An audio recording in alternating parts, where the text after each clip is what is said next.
Hey guys! Tonight we begin a journey that will make you question everything you think you know about intelligence and common sense. I'm about to tell you how medieval people made one decision, just one decision, that turned the deadliest pandemic in human history into an absolute nightmare. And here's the terrifying part. They thought they were saving humanity. What if I told you that medieval Europeans systematically murdered the one creature that could have saved millions of lives during the Black Death? What if I told you this wasn't ignorance, it was logic? And what if I told you we're making the exact same mistake right now, today, in 2025? Before we dive into this mind-bending tale that will probably keep you awake longer than you planned, I need you to do something for me. If you're one of those people who loves discovering the shocking truths hidden in history's darkest corners, smash that subscribe button right now, because what I'm about to reveal will change how you see human nature forever. Drop a like if you're ready to have your mind blown. And honestly, I'm dying to know, are you listening to this in bed during a late shift, or maybe while you're doing something you probably shouldn't be doing right now? Tell me in the comments where this story finds you tonight, because what you're about to hear connects to your life in ways you can't imagine yet. Now turn off those bright lights, get comfortable, and prepare to witness the most catastrophic case of good intentions gone wrong in human history. Picture this. It's October 1347, and a ship is pulling into the harbour of Messina, Sicily. But something's wrong. Deadly wrong. Most of the crew is dead, and the few survivors are covered in black, oozing boils the size of apples. They're delirious, bleeding from every opening in their bodies, and they smell like death itself. This is our first glimpse of what history would call the Black Death. A pandemic so devastating it would kill 1 out of every 3 people in Europe. But here's where this story takes a turn that will absolutely blow your mind. Within weeks of the plague's arrival, European cities began making a decision that seemed perfectly logical at the time. They started systematically exterminating cats. Not some cats, not stray cats, all cats. And they celebrated these killings as acts of heroism. Now, before you think those medieval idiots, let me blow your mind with this. They had solid reasons. Pope Gregory IX had officially declared cats, especially black cats, to be demons in disguise back in 1233. His papal bull, Vox in Rama, literally stated that cats were instruments of Satan walking among humans. So when the plague hit, medieval people noticed something that seemed to confirm their worst fears. Cats appeared everywhere, the death toll was highest. Think about this from their perspective. You're living in 1347. Everything you know about disease comes from the Bible and ancient texts that blame illness on sin and supernatural forces. Suddenly, people are dying horrible deaths within days, and everywhere you look, there are these mysterious creatures with glowing eyes, violent movements, and an unsettling habit of being present during every tragic event. To medieval minds, this wasn't coincidence. This was evidence. So they acted. And oh my God, did they act. In Paris, citizens poured into the streets with clubs and knives, hunting every feline in sight. German cities built massive bonfires and threw hundreds of cats into the flames while crowds cheered. In England, they developed cat-burning festivals, believing each death would push back the supernatural darkness. Children watched their beloved pets transformed from family members into enemy combatants in humanity's war against evil. But here's the plot twist that makes this story absolutely mind-blowing. Every single cat they killed was actually a soldier fighting for humanity's survival. Because cats weren't spreading the plague, they were preventing it. You see, the Black Death wasn't carried by supernatural forces or demonic cats. It was carried by fleas that lived on rats. And here's the mathematical nightmare that medieval people couldn't possibly understand. A single cat kills approximately 1,000 rats per year. Medieval cities had thousands of cats. Do the math, that's millions of rats being kept in check by nature's perfect pest control system. But as the cat slaughter intensified, something horrifying happened. The rat population exploded. Not doubled, not tripled.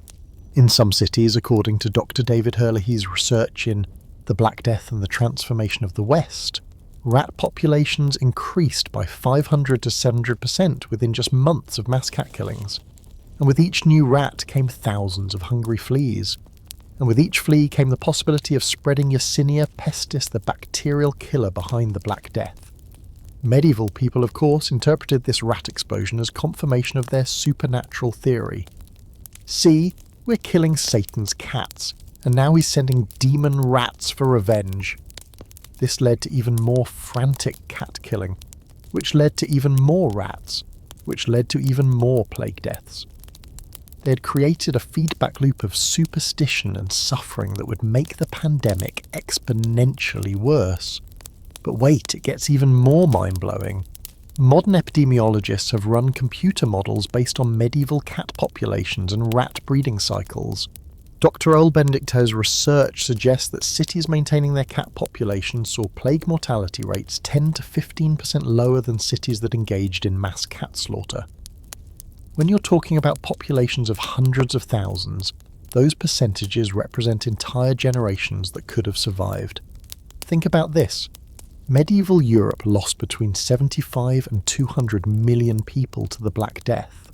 But how many of those deaths were caused not by the plague itself, but by humanity's war against its own saviours? How many people died because medieval logic led them to systematically eliminate the one creature that could have protected them? Here's what really keeps me awake at night about this story. Some people figured it out. There are actual records of a few wise voices calling for cat protection instead of cat massacre, but they were completely drowned out by the supernatural explanations that felt so much more satisfying to the medieval mind.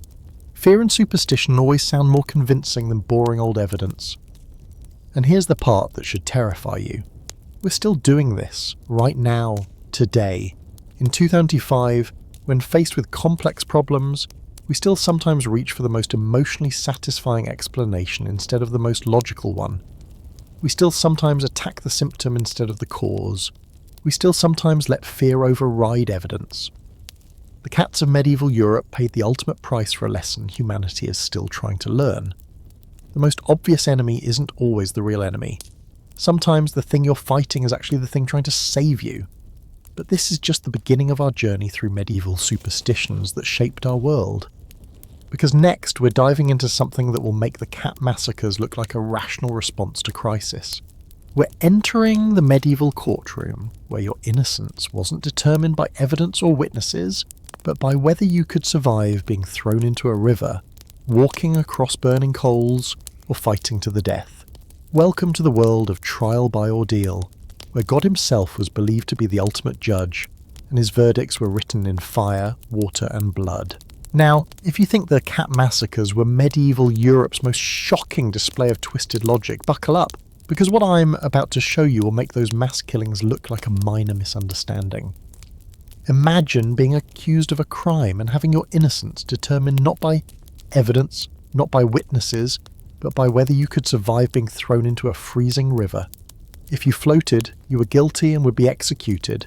If you sank and drowned, congratulations, you were innocent. Welcome to the medieval justice system, where God himself was your judge, jury, and executioner. This isn't some Hollywood fantasy or folklore tale. This was real. This was law. And for over 500 years, European courts used these divine tests to determine life and death for thousands of people. But here's the mind-bending part that'll keep you thinking long after this story ends. These weren't the actions of ignorant barbarians. These were sophisticated legal procedures developed by some of the most educated minds of their time, backed by detailed theology, and considered the height of judicial fairness. Let me paint you a picture that sounds like something from a nightmare, but was actually Tuesday afternoon in medieval Europe. It's 12:15, and you're standing in the town square of Cambridge, England. A crowd has gathered around a large wooden tub filled with water that's been blessed by the local priest.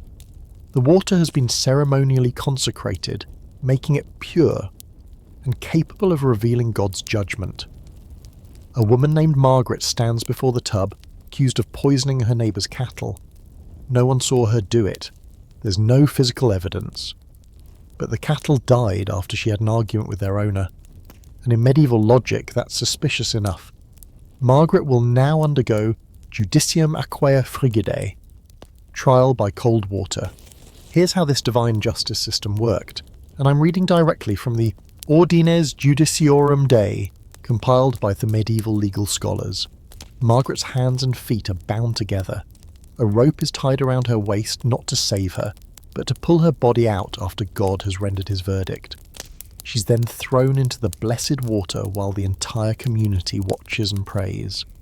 The logic, according to medieval theology documented by historian Robert Bartlett in Trial by Fire and Water, was beautifully simple and absolutely terrifying. Blessed water would reject the impure. If Margaret was guilty, the holy water would refuse to accept her sinful body, causing her to float. If she was innocent, the water would embrace her, meaning she would sink like a stone and drown. Think about the psychological horror of this moment. You're Margaret standing there knowing that your only chance of proving innocence is to drown. Your survival literally floating to stay alive is proof of your guilt and guarantees your execution. It's the most perfectly designed catch-22 in legal history. But wait, it gets even more insane. Medieval courts didn't just use weird water. They had an entire menu of divine tests, each more brutal than the last. There was judicium feri candentis, trial by hot iron. The accused had to carry a red hot iron bar for 9 steps, then have their hand bandaged and sealed. 3 days later, if the burn was healing cleanly, they were innocent. If it was infected or festering, God had declared them guilty. Archbishop Hintzmar of Reims, writing in 876 AD, described the theological reasoning behind this test. The Almighty Lord, who knows all secrets and to whom nothing is hidden, will not permit the innocent to be harmed by the fire, for fire is his servant, and he commands all elements according to his will. Then there was trial by boiling water, where the accused had to plunge their hand into scalding water to retrieve a stone or ring. Trial by combat, where guilt was determined by who won a fight to the death, because obviously God would strengthen the arm of the righteous. And my personal favourite in terms of sheer medieval creativity, trial by consecrated bread, where the accused had to swallow a piece of blessed bread. If they choked on it, they were guilty. If it went down smoothly, they were innocent. Now, you might be thinking, surely people figured out how ridiculous this was. But here's what makes this story absolutely fascinating. These trials had a success rate that convinced medieval people they were actually working. Dr. Peter Brown's research in society and the supernatural reveals something shocking. In documented cases from the 10th through 12th centuries, roughly 60% of people who underwent trials by ordeal were declared innocent. That's a better acquittal rate than many modern court systems. Medieval people looked at these statistics and thought, see, God really is sorting the innocent from the guilty. But of course, there was a much more human explanation for these numbers. The ordeals were so terrifying that many guilty people confessed rather than face them. The rituals were often administered by priests who had significant influence over the outcomes, and most importantly, the community's belief in the process created a powerful psychological effect. Here's a documented case that perfectly illustrates this psychological manipulation. In 1090, a monk named Guitmond of Aversa recorded the trial of a man accused of theft in Normandy. The night before his trial by hot iron, the accused man had a vivid dream where he was told exactly how to prepare his hand to minimize burning. He followed the dream's instructions, which probably involved some very practical techniques passed down through oral tradition, and when his hand healed cleanly, everyone proclaimed it a miracle. What's truly mind-blowing is how sophisticated the medieval justification for these trials became. Legal scholars like Gratian, who compiled the definitive collection of canon law around 1140, developed complex theological arguments explaining why God would intervene in earthly justice. They cited biblical precedents, the bitter waters test in Numbers, Daniel in the lion's den, the 3 men in the fiery furnace. But then something happened that changed everything. In 1215, Pope Innocent III issued a decree that would revolutionize European justice forever. In his 4th Lateran Council, he banned clergy from participating in trials by ordeal. His reasoning, documented in the papal bull Quia non solum, was stunning in its practical wisdom. We decree that no one shall be permitted to undergo the ordeal of hot iron or cold water or boiling water, since the divine judgment cannot be provoked by human presumption. Think about the earthquake this created in medieval legal systems. Overnight, the primary method of determining guilt or innocence for serious crimes was declared invalid by the highest authority in Christendom. Courts across Europe suddenly had to figure out how to determine truth without asking God directly. This is where the story gets really interesting, because medieval people didn't just abandon the concept of divine justice, they evolved it. Trial by combat persisted for centuries longer because it seemed more natural. If God wanted to protect the innocent, surely he could strengthen their sword arm or weaken their opponent's resolve. The last documented trial by combat in England occurred in 1818, yes, 1818. When Abraham Thornton was accused of murder and demanded his right to settle the matter through single combat. His accuser, wisely, declined the challenge, and Thornton went free. Parliament quickly abolished the practice after this embarrassing reminder of medieval justice surviving into the modern era. But here's what keeps me fascinated by this entire system. It worked, within its own logic. Medieval people weren't stupid, they were operating within a completely different framework of understanding how the universe functioned. In a world where God was believed to actively intervene in daily life, trials by ordeal made perfect sense. They were actually more egalitarian than many alternatives, since divine judgment supposedly ignored social class and wealth. The real tragedy is how many innocent people died because they failed tests that had nothing to do with guilt or innocence, and everything to do with physiology, luck, and psychological manipulation. How many people sank in that blessed water not because God declared them innocent, but because they were too terrified to struggle effectively? How many hands failed to heal not because of divine judgment, but because of infection or poor wound care? Yet here's the most unsettling parallel. We still do versions of this today. We still sometimes mistake correlation for causation. We still sometimes let our desired outcomes influence our interpretation of evidence. We still sometimes prefer dramatic, emotionally satisfying explanations over boring, practical ones. Medieval trials by ordeal were ultimately about the human need for certainty in an uncertain world. When faced with ambiguous evidence and unclear guilt, people chose to believe that divine intervention would provide clear answers. It's a fundamentally human impulse that we haven't fully outgrown. But speaking of human impulses that shape medieval behaviour in terrifying ways, our next chapter ventures into the territory that's even more psychologically disturbing. We're about to explore a superstition so powerful it influenced everything from architecture to jewellery, from royal marriages to peasant daily routines. It was the belief that a single glance, just one jealous or envious look, could literally kill you. Welcome to the world of the evil eye, where medieval people lived in constant fear of the deadly power hidden behind every pair of eyes they encountered. What if I told you that in medieval Europe, making eye contact with the wrong person could literally be a death sentence? Not because of violence or crime, but because people genuinely believed that certain individuals possessed the supernatural ability to kill with nothing more than a glance. This wasn't folklore or fairy tale nonsense. This was accepted scientific fact that shaped entire civilizations, influenced the design of cathedrals, determined royal succession, and created a multi-billion-dollar industry that still exists today. Right now, as you're listening to this, there's probably someone within a mile of you wearing a piece of jewellery specifically designed to protect against the evil eye. You might even be wearing one yourself without realising it. That little blue eye charm on your bracelet, that's a medieval protection device. Those geometric patterns on Middle Eastern buildings, evil eye deflectors. Even the way we say bless you when someone sneezes comes from the medieval terror of this deadly supernatural power. But here's the part that will absolutely blow your mind. Medieval people didn't just believe in the evil eye. They had detailed scientific theories about how it worked, extensive legal systems to prosecute evil eye attacks, and sophisticated medical treatments for its victims. This wasn't superstition to them, this was physics. Let me take you back to 13th century Sicily, where one of the most brilliant minds of the medieval world was conducting what he believed to be cutting-edge scientific research into the mechanics of deadly vision. Roger Bacon, the famous Franciscan friar and philosopher, wrote extensively about what he called the multiplication of species, essentially his theory of how the evil eye functioned as a measurable natural phenomenon.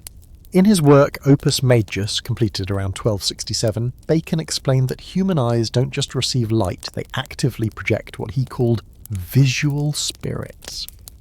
These spirits, according to Bacon's research, could carry the emotional and spiritual state of the viewer directly into the target. He wrote, "The eye, when it is opened and when it regards any object earnestly, ejects its spirits with great force, and these spirits, being infected with the passion of the soul, do work strange effects upon the body they encounter." Think about how sophisticated this sounds. Bacon wasn't describing magic, he was describing what he believed to be a measurable transfer of energy that operated according to natural laws.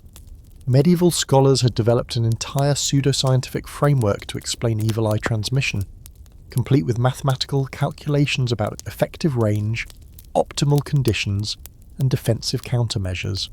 But the real terror began when this scientific understanding collided with medieval social hierarchies and prejudices. Because according to medieval evil eye theory, not everyone possessed this deadly power equally. The most dangerous practitioners were believed to be outsiders, foreigners, and anyone who looked different from the local population. Here's where this story takes a dark turn that echoes through history right up to today. Medieval Christian Europe developed elaborate racial and ethnic profiles of who was most likely to possess the evil eye.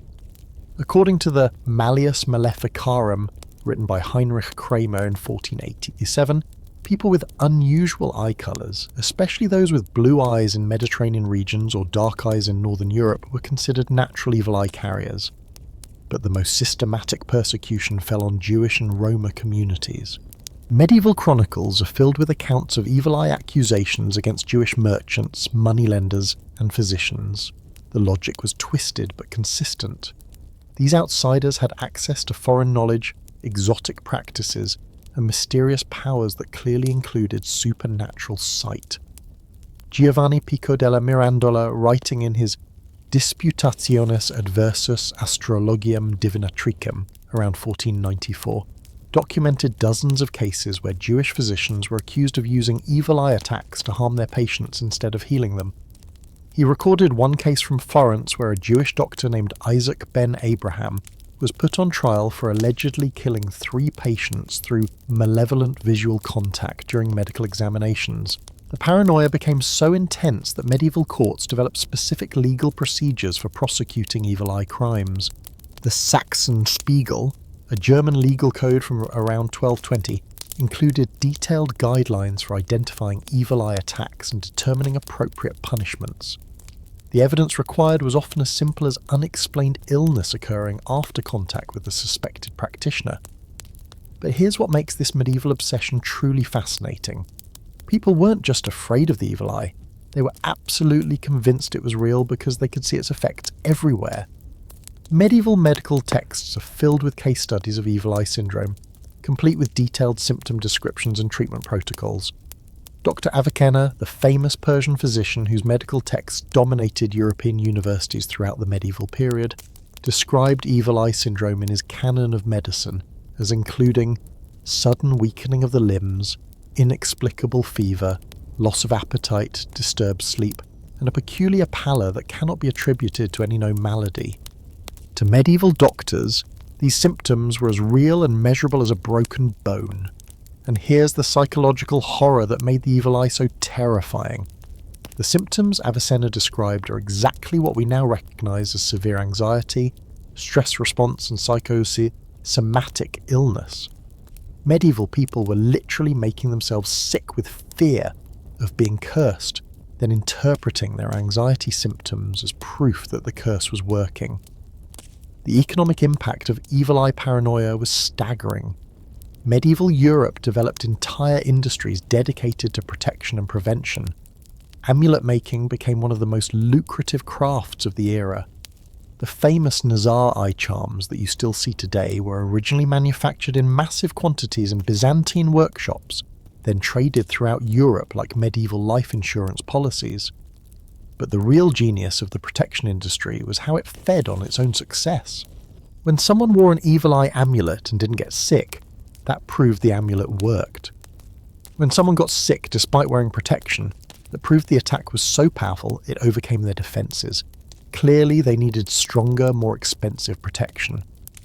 Medieval inventories show the incredible variety of evil eye defence systems people used. Beyond the eye charms, there were protective mirrors designed to reflect deadly gazes back at their source. Special hand gestures, like the mano cornuta, or horned hand sign that could supposedly deflect evil eye energy. Even architectural features like gargoyles and grotesque faces carved into building facades were believed to scare away evil eye practitioners.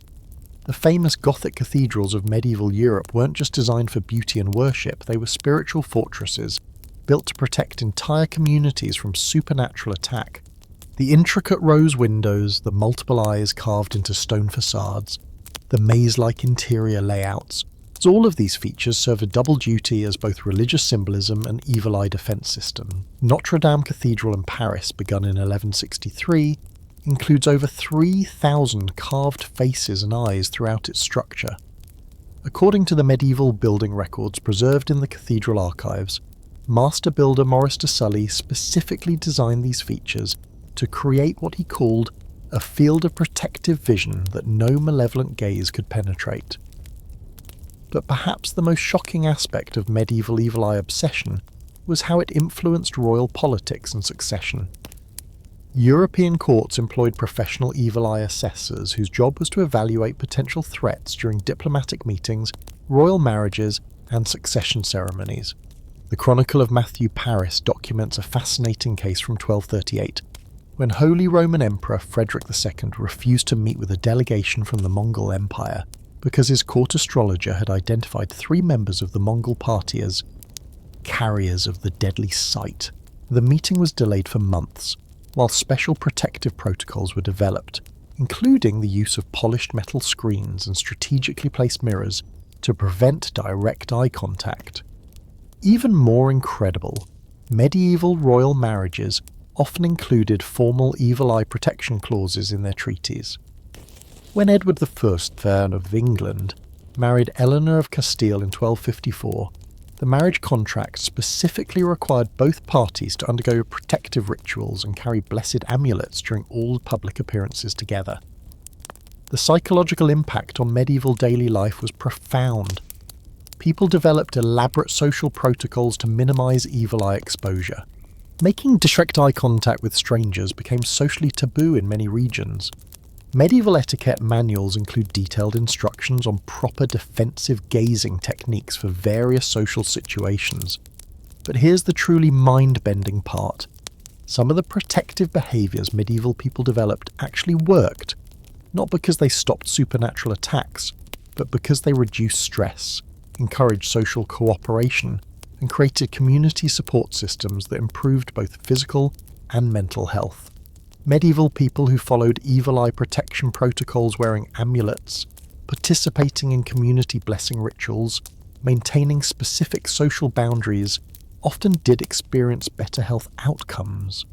Not because the magic worked, but because the practices reduced anxiety, created social bonds, and provided psychological comfort during uncertain times.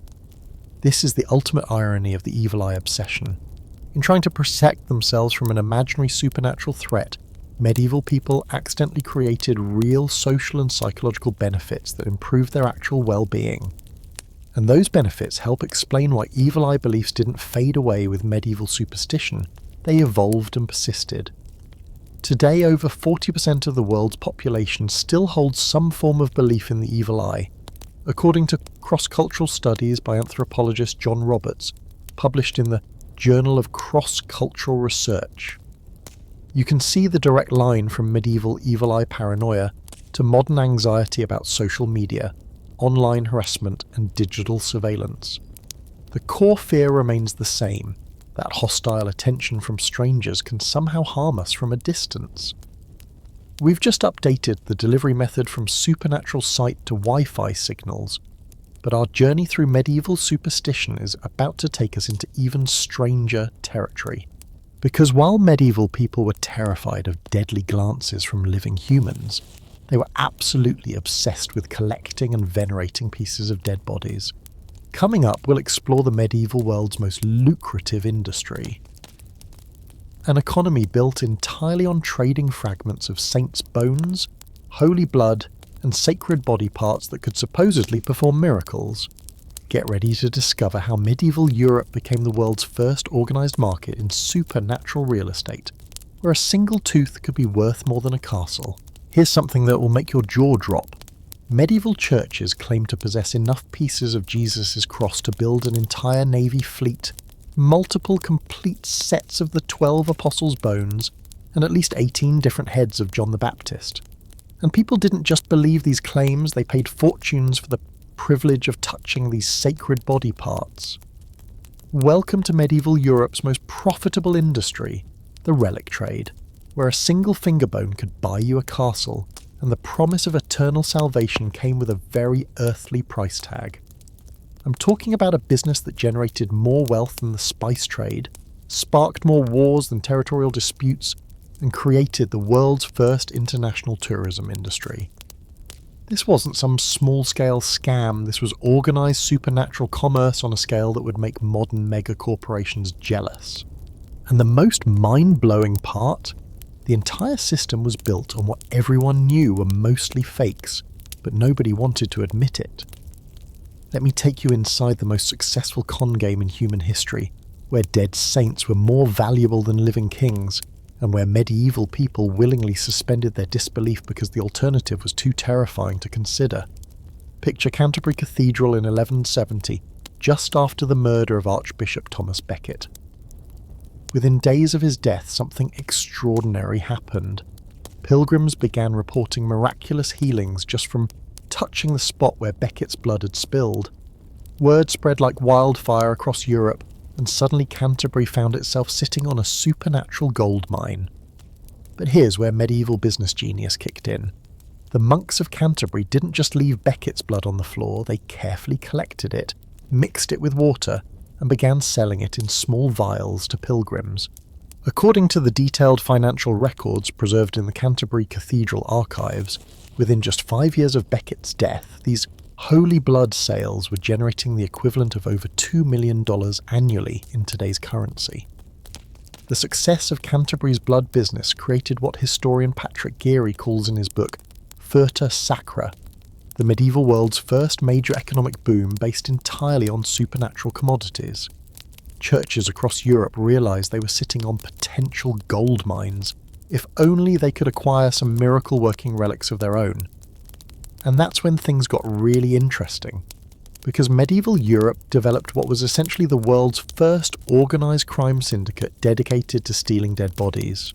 The Latin term for it was Furta Sacra, sacred theft, and it became not just acceptable but actually praised as holy work. Monks, priests, and even bishops organised elaborate heists to steal relics from other churches, and they documented these crimes in detail because they were proud of their success. One of the most famous cases is recorded in the Chronicle of the Translation of St. Nicholas by Nicephorus, written around 1087. Italian merchants from Bari planned and executed what was essentially an Ocean's 11-style heist to steal the bones of St. Nicholas from his tomb in Myra, Turkey. They posed as pilgrims, distracted the local guards with fake emergencies, and made off with the saint's entire skeleton in the middle of the night. But here's the kicker. When they brought the stolen bones back to Italy, instead of being arrested, they were celebrated as heroes. The Pope himself blessed their theft. The city of Bari built a magnificent basilica to house their stolen goods, and the annual celebration of this crime became one of medieval Europe's most popular religious festivals. The economics of the relic trade created incentives that would make a modern venture capitalist blush. According to financial records analysed by economist Richard Saller in The Economics of Medieval Pilgrimage, a major relic could increase a church's annual revenue by 300 to 500% within just a few years of acquisition. Small towns with powerful relics could transform overnight into major commercial centres. This led to what I can only describe as medieval Europe's greatest authentication crisis. With so much money at stake, the market became absolutely flooded with fakes. And I mean flooded. Medieval inventory records show that European churches collectively claim to possess over 40 complete sets of Jesus' baby teeth enough fragments of the true cross to build several ships, and sufficient pieces of the Virgin Mary's breast milk to fill a small swimming pool. The mathematical impossibility of these claims was obvious to anyone who cared to calculate, but here's the genius of the medieval relic economy. Questioning authenticity was considered a sin. According to Thomas Aquinas' Summa Theologica, written around 1265, doubting the genuineness of a relic was equivalent to doubting God's power to work miracles through any object he chose. This created what modern economists would recognise as a perfect bubble economy, a market where the participants know the underlying assets are probably worthless, but everyone agrees to pretend otherwise because the system benefits too many people to collapse. Let me give you a specific example that perfectly illustrates how sophisticated this fake economy became. In 1247, King Louis IX of France purchased what was claimed to be Jesus' crown of thorns from the Latin Emperor of Constantinople for the astronomical sum of 35,000 livres, more than half of France's annual royal revenue at the time. Modern historians know this crown was almost certainly a fake, created in Constantinople's thriving relic workshops. But Louis didn't just buy the crown, he built the stunning Sainte-Chapelle in Paris specifically to house it, at a cost of another 100,000 livres. The chapel itself became one of medieval Europe's most important pilgrimage destinations, generating an enormous ongoing revenue for the French crown. Here's the fascinating part. Louis was one of the most intelligent and educated rulers of his era. He almost certainly knew the crown was fake, but the economic and political benefits of owning such a prestigious relic were so enormous that authenticity became irrelevant. He was essentially buying the 13th century equivalent of a luxury brand name. The relic workshops of Constantinople, documented extensively by historian Michael McCormick in Eternal Victory, operated like medieval factories. Skilled craftsmen specialised in aging bone fragments, creating convincing documentation, and even developing signature house styles for different types of relics. The most successful workshops had waiting lists years long and charged premium prices for their most convincing fakes. But the real genius of the relic trade was how it created its own demand through what medieval chroniclers called miraculous multiplication. When pilgrims came to venerate famous relics, small fragments would mysteriously break off and be sold as separate relics with their own miracle-working powers. A single saint's arm bone could generate dozens of finger relics, each sold to different churches across Europe. The Abbey of Saint-Denis outside Paris became particularly famous for this practice. According to their own records, preserved in the French National Archives, they managed to sell pieces of Saint Denis's skull to over 30 different churches between 1180 and 1220, while still maintaining that they possessed the complete original skull in their own collection. The economic impact extended far beyond the churches themselves. Medieval towns with major relics became Europe's first tourist destinations, complete with hospitality industries that provided food, lodging, and souvenirs for pilgrims. Canterbury, Santiago de Compostela, and Rome developed sophisticated service economies entirely dependent on relic tourism.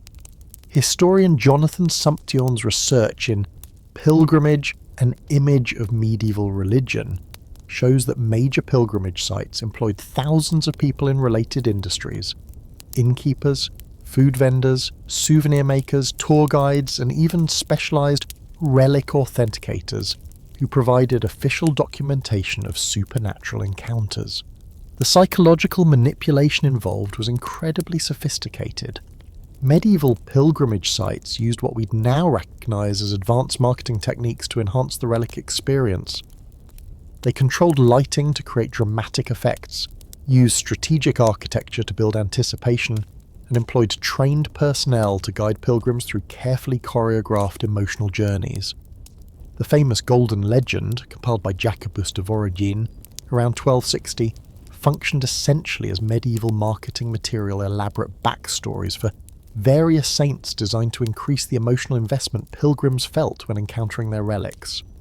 The more dramatic and detailed the saint's story, the more powerful their relics were perceived to be. But here's what makes this entire system truly mind-bending. It actually worked in its own way. People really did experience healing, spiritual transformation, and psychological relief from their relic encounters. Not because of supernatural power, but because of what modern psychology recognizes as the placebo effect, combined with the profound emotional impact of participating in elaborate ritual experiences. Medieval pilgrims who spent months walking hundreds of miles to touch sacred relics often did return home healthier, happier, and more spiritually fulfilled. The physical exercise, social interaction, sense of purpose, and emotional catharsis they experienced during these journeys created real, measurable benefits, regardless of whether the relics themselves possessed any supernatural power. This is the ultimate irony of the medieval relic trade.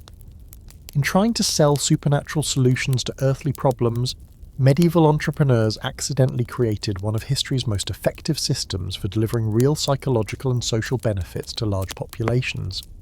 They just completely misunderstood why their system worked. The relic trade also reveals something fascinating about medieval attitudes toward authenticity and truth. Unlike modern consumers who generally want to know whether they're buying genuine or fake products, medieval pilgrims seem to operate on a more flexible understanding of religious truth. Many medieval sources suggest that people understood the distinction between literal authenticity and spiritual effectiveness. A relic could be false in the sense of not actually belonging to the claimed saint, but still true in the sense of providing real spiritual benefits to believers. This sophisticated approach to religious truth allowed the relic economy to flourish even when its material claims were obviously impossible. However, our journey through medieval superstition is about to take a turn towards something even more psychologically disturbing. While medieval people were collecting pieces of dead saints, they lived in constant terror of encountering living humans who had supposedly transformed into something far more dangerous. We're about to enter the dark forests of medieval Europe, where ordinary people believed they could encounter neighbours, friends, even family members who had become literal monsters hunting human prey. Get ready to discover how medieval courts actually put werewolves on trial, and why some of those werewolves may have been terrifyingly real. Brace yourself for something that sounds like pure Hollywood horror, but represents one of the most documented supernatural phenomena in medieval legal history. European courts didn't just believe in werewolves, they actually put them on trial, recorded their confessions, and executed them for crimes committed while in wolf form. I'm talking about official legal proceedings with judges, witnesses, and written verdicts against people accused of literally transforming into wolves and hunting humans for food. This wasn't folklore or campfire stories.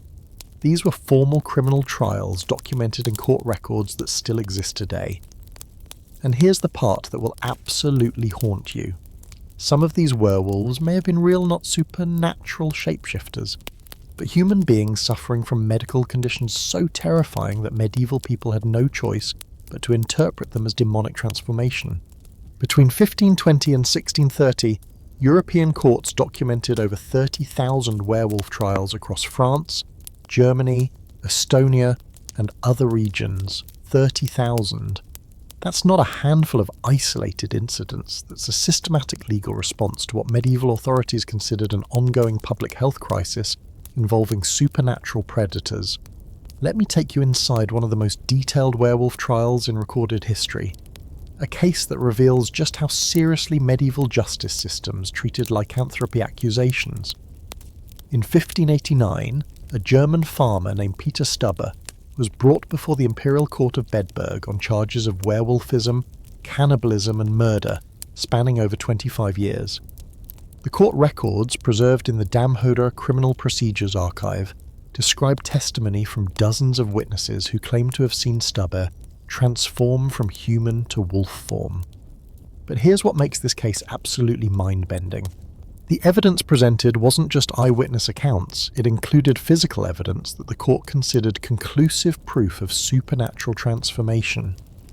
According to the official trial transcript, witnesses testified that they had wounded a wolf during an attack, only to find Peter Stubb the next day with identical injuries in the exact same locations on his human body. Multiple witnesses swore under oath that they had seen Stubber remove what they called a magic belt that allowed him to change shapes at will.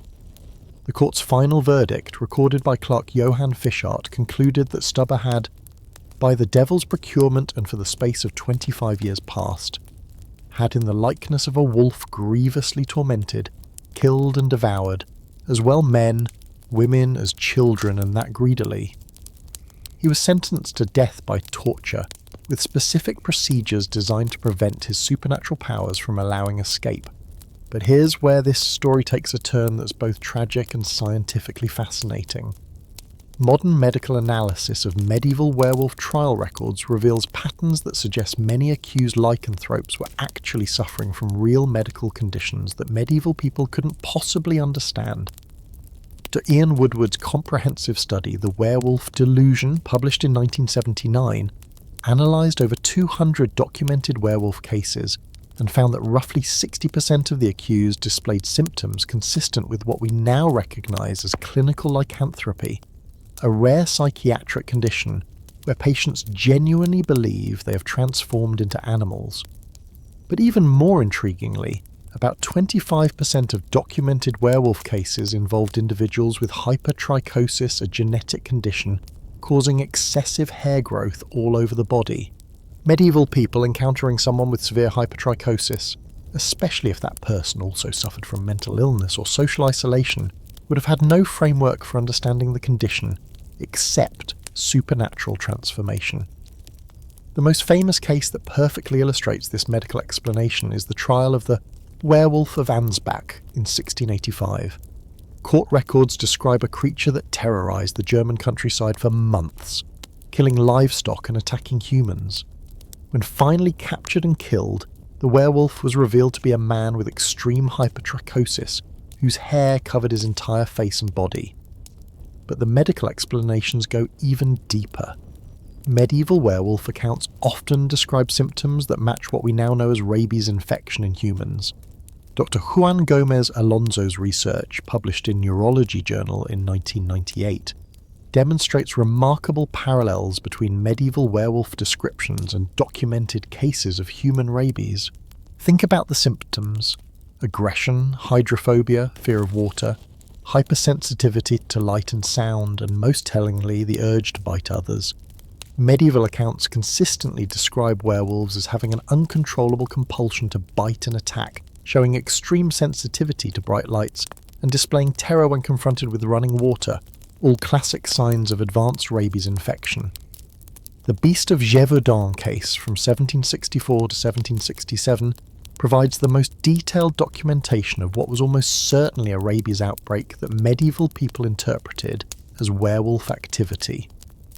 According to the meticulous records kept by Captain Jean-Baptiste Duhamel, the creature killed over 100 people across the Gévaudan region of France over 3 years. Witness descriptions compiled by the French Royal Court consistently describe behaviour that modern medical experts recognise as advanced rabies symptoms: unpredictable aggression, foam around the mouth, apparent immunity to pain, and most significantly, the creature's attacks always involved biting the throat and head, exactly where rabies drives infected animals to bite in order to spread the virus through saliva. But here's what makes the medieval werewolf phenomenon truly fascinating: the legal and social systems that developed to deal with lycanthropy accusations reveal sophisticated understanding of what we'd now call criminal psychology, even if the supernatural framework was completely wrong.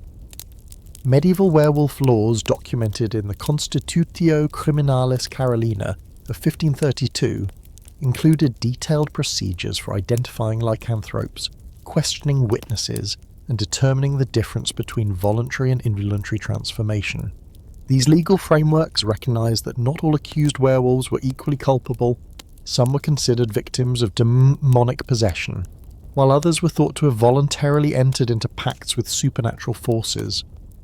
The psychological profiles that emerged from werewolf trials are remarkably consistent with what modern criminology recognizes as characteristics of serial killers and psychopathic behavior. French legal scholar Jean Bodin's analysis in De la démonomanie des sorciers, written in 1580, described werewolf behavior patterns that include social isolation from childhood, history of animal cruelty, escalating violence against increasingly human-like targets, and periods of apparent normalcy between attacks. What Bodin was describing, without realizing it, was the psychological development pattern that we now associate with serial killer behavior. Medieval werewolf trials were essentially early attempts at criminal profiling, just filtered through a supernatural understanding of human psychology. The economic impact of werewolf fear on medieval society was enormous. Rural communities organised elaborate defence systems, including night watches, protective barriers around villages, and professional werewolf hunters who charged substantial fees for their services. The famous Werewolf Hunters Guild of Bavaria, documented in municipal records from 1566, employed over 200 professional hunters and generated revenue equivalent to several $1 million annually in today's currency. But perhaps the most psychologically revealing aspect of medieval werewolf obsession was how it reflected deep anxieties about the boundary between civilization and wilderness, between human and animal nature. Medieval people lived much closer to genuine wilderness than we do today. Dense forests filled with real wolves, bears, and other predators surrounded most communities. The werewolf myth provided a framework for understanding the terrifying possibility that civilized humans could revert to predatory animal behavior. In a world where survival often depended on maintaining strict social cooperation and moral boundaries, the werewolf represented the ultimate nightmare, the person you trusted revealing themselves as a literal monster. Medieval werewolf beliefs also reveal fascinating insights into gender dynamics and social control. According to historian Carlo Ginzburg's research in The Night Battles, over 80% of accused werewolves were men, typically social outsiders like hermits, foreigners, or individuals with mental illness or physical disabilities. Werewolf accusations became a way for communities to eliminate threatening or inconvenient members, while framing the elimination as supernatural necessity rather than social choice. The transformation rituals described in werewolf trials show remarkable consistency across different cultures and time periods. Accused lycanthropes typically described using special belts, ointments, or incantations to trigger their transformations. Modern anthropologists recognize these descriptions as examples of what's called shamanic transformation, ritualized altered states of consciousness that exist in virtually every human culture. Dr. Claude Lecouteux's comprehensive study, Witches, Werewolves and Fairies, documents over 50 different transformation methods described in European werewolf trials. The most common involved wearing wolf pelts, applying herbal ointments containing psychoactive compounds, or performing ritual dances during specific lunar phases. Many of these practices would indeed have induced altered mental states that could explain the subjective experience of transformation. But here's the most chilling aspect of medieval werewolf trials. They worked as a form of social control precisely because they addressed real fears about real human behavior.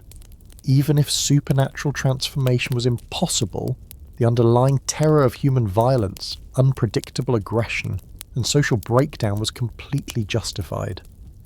Medieval communities genuinely did face threats from individuals whose behavior was so extreme and antisocial that supernatural explanations seemed more plausible than psychological ones. Werewolf trials provided a legal framework for dealing with individuals who posed genuine dangers to community survival, even if the supernatural justification was completely wrong. The gradual decline of werewolf trials in the 17th and 18th centuries coincided with advances in medical understanding, better communication between isolated communities, and more sophisticated legal systems capable of addressing violent crime without supernatural explanations. But the underlying human fears that drove werewolf possession never really disappeared, they just found new outlets. Modern urban legends about serial killers, mass murderers, and monsters living but among us serve the same psychological function that werewolf belief served in medieval communities. We still need frameworks for understanding how ordinary seeming people can commit extraordinary evil, and we still sometimes prefer dramatic supernatural explanations to boring psychological ones. As we continue our exploration of medieval superstition, we're about to encounter something that reveals an even more fundamental misunderstanding about the nature of reality itself. While medieval people were hunting werewolves in dark forests, their scholars were engaged in heated debates about something that would seem absurd to us today, except that most Americans still believe medieval people believed it. Prepare to have your assumptions completely saturated as we explore the medieval myth that never actually existed, but somehow became one of our most persistent historical misconceptions. Get ready to have everything you thought you knew about medieval ignorance completely destroyed. Right now, millions of Americans believe that medieval people thought the Earth was flat, that they were terrified of sailing off the edge of the world, and that Christopher Columbus had to convince everyone that the Earth was round. This is one of the most widespread historical myths in modern education, and it's completely, utterly, laughably false. Medieval people not only knew the Earth was round, they calculated its circumference with stunning accuracy, mapped global trade routes, and built their entire understanding of the universe around a spherical Earth. So how did one of history's most educated civilizations get branded as ignorant flat earthers? The answer involves a 19th century American author who literally invented this myth to sell books, and reveals how modern Americans ended up believing something about the past that's more ridiculous than anything medieval people actually believed.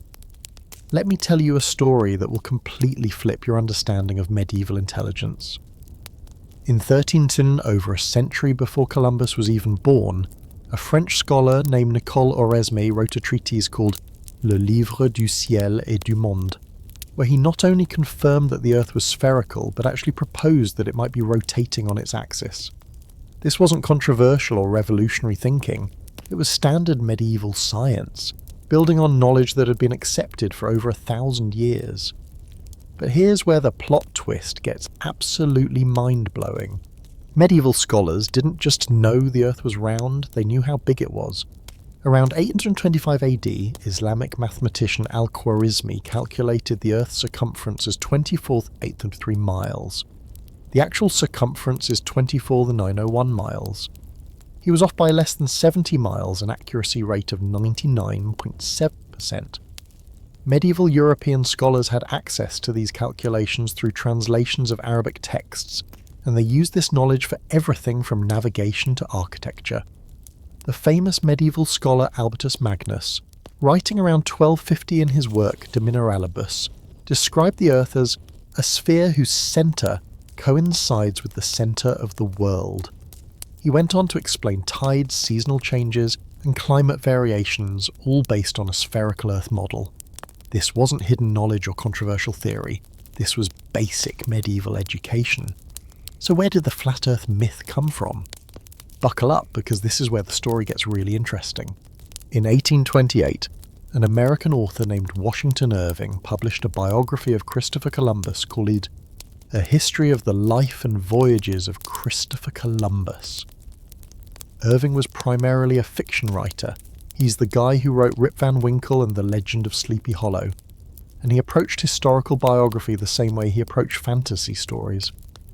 Irving wanted to make Columbus seem more heroic, so he invented a dramatic conflict between Columbus and ignorant medieval scholars who supposedly believed in a flat Earth. According to historian Jeffrey Burton Russell's definitive research in inventing the flat Earth, Irving literally made up scenes of Columbus arguing with flat Earth believers at the Spanish court. None of this ever happened.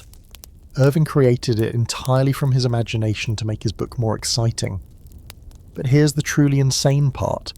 Irving's fictional flat Earth medieval people became accepted historical fact in American education. His invented mythology was so compelling and dramatically satisfying that it spread through American textbooks, where it remained unchallenged for over 150 years. Generations of American students learned this completely fabricated version of the medieval ignorance as established historical truth. The real debates happening in medieval universities were far more sophisticated than anything Irving imagined. At the University of Paris in the 13th century, scholars were debating whether the Earth's sphere was perfectly round or slightly flattened at the poles, a question that wouldn't be definitively answered until the 18th century. They were arguing about the exact size of the 3 known continents and speculating about whether additional land masses existed in the southern hemisphere. Medieval maps provide stunning evidence of how sophisticated geographic knowledge actually was. The famous Hereford Mappa Mundi, created around 1300, shows the Earth as clearly spherical, with Jerusalem at the centre of the known world. While the map includes fantastical creatures and biblical references, the underlying geography demonstrates detailed knowledge of trade routes, ocean currents, and continental relationships that could only exist within a spherical Earth framework. Even more impressive, medieval Islamic geographers like Al-Idrisi created world maps in the 12th century that accurately depicted the Mediterranean, Black Sea, and much of the African and Asian coastlines. His Tabula Rogeriana, completed in 1154, was so accurate that European navigators used updated versions of it for centuries. But the most mind-blowing evidence of medieval spherical Earth knowledge comes from architecture. Gothic cathedral builders used sophisticated mathematical calculations based on spherical geometry to align their structures with astronomical phenomena. The Cathedral of Chartres, begun in 1194, includes architectural features that track the Earth's rotation and seasonal position relative to the Sun calculations that would be impossible without understanding the Earth as a rotating sphere in space. Medieval navigation techniques also prove beyond doubt that sailors understood Earth's spherical nature. The magnetic compass, introduced to Europe from China in the 12th century, was used in combination with star charts and mathematical calculations that assumed a spherical Earth. Portuguese and Italian navigators in the 14th and 15th centuries were calculating latitude and longitude, using methods that required understanding of spherical trigonometry. So what were medieval scholars actually arguing about when it came to global geography? Their real debates were incredibly sophisticated.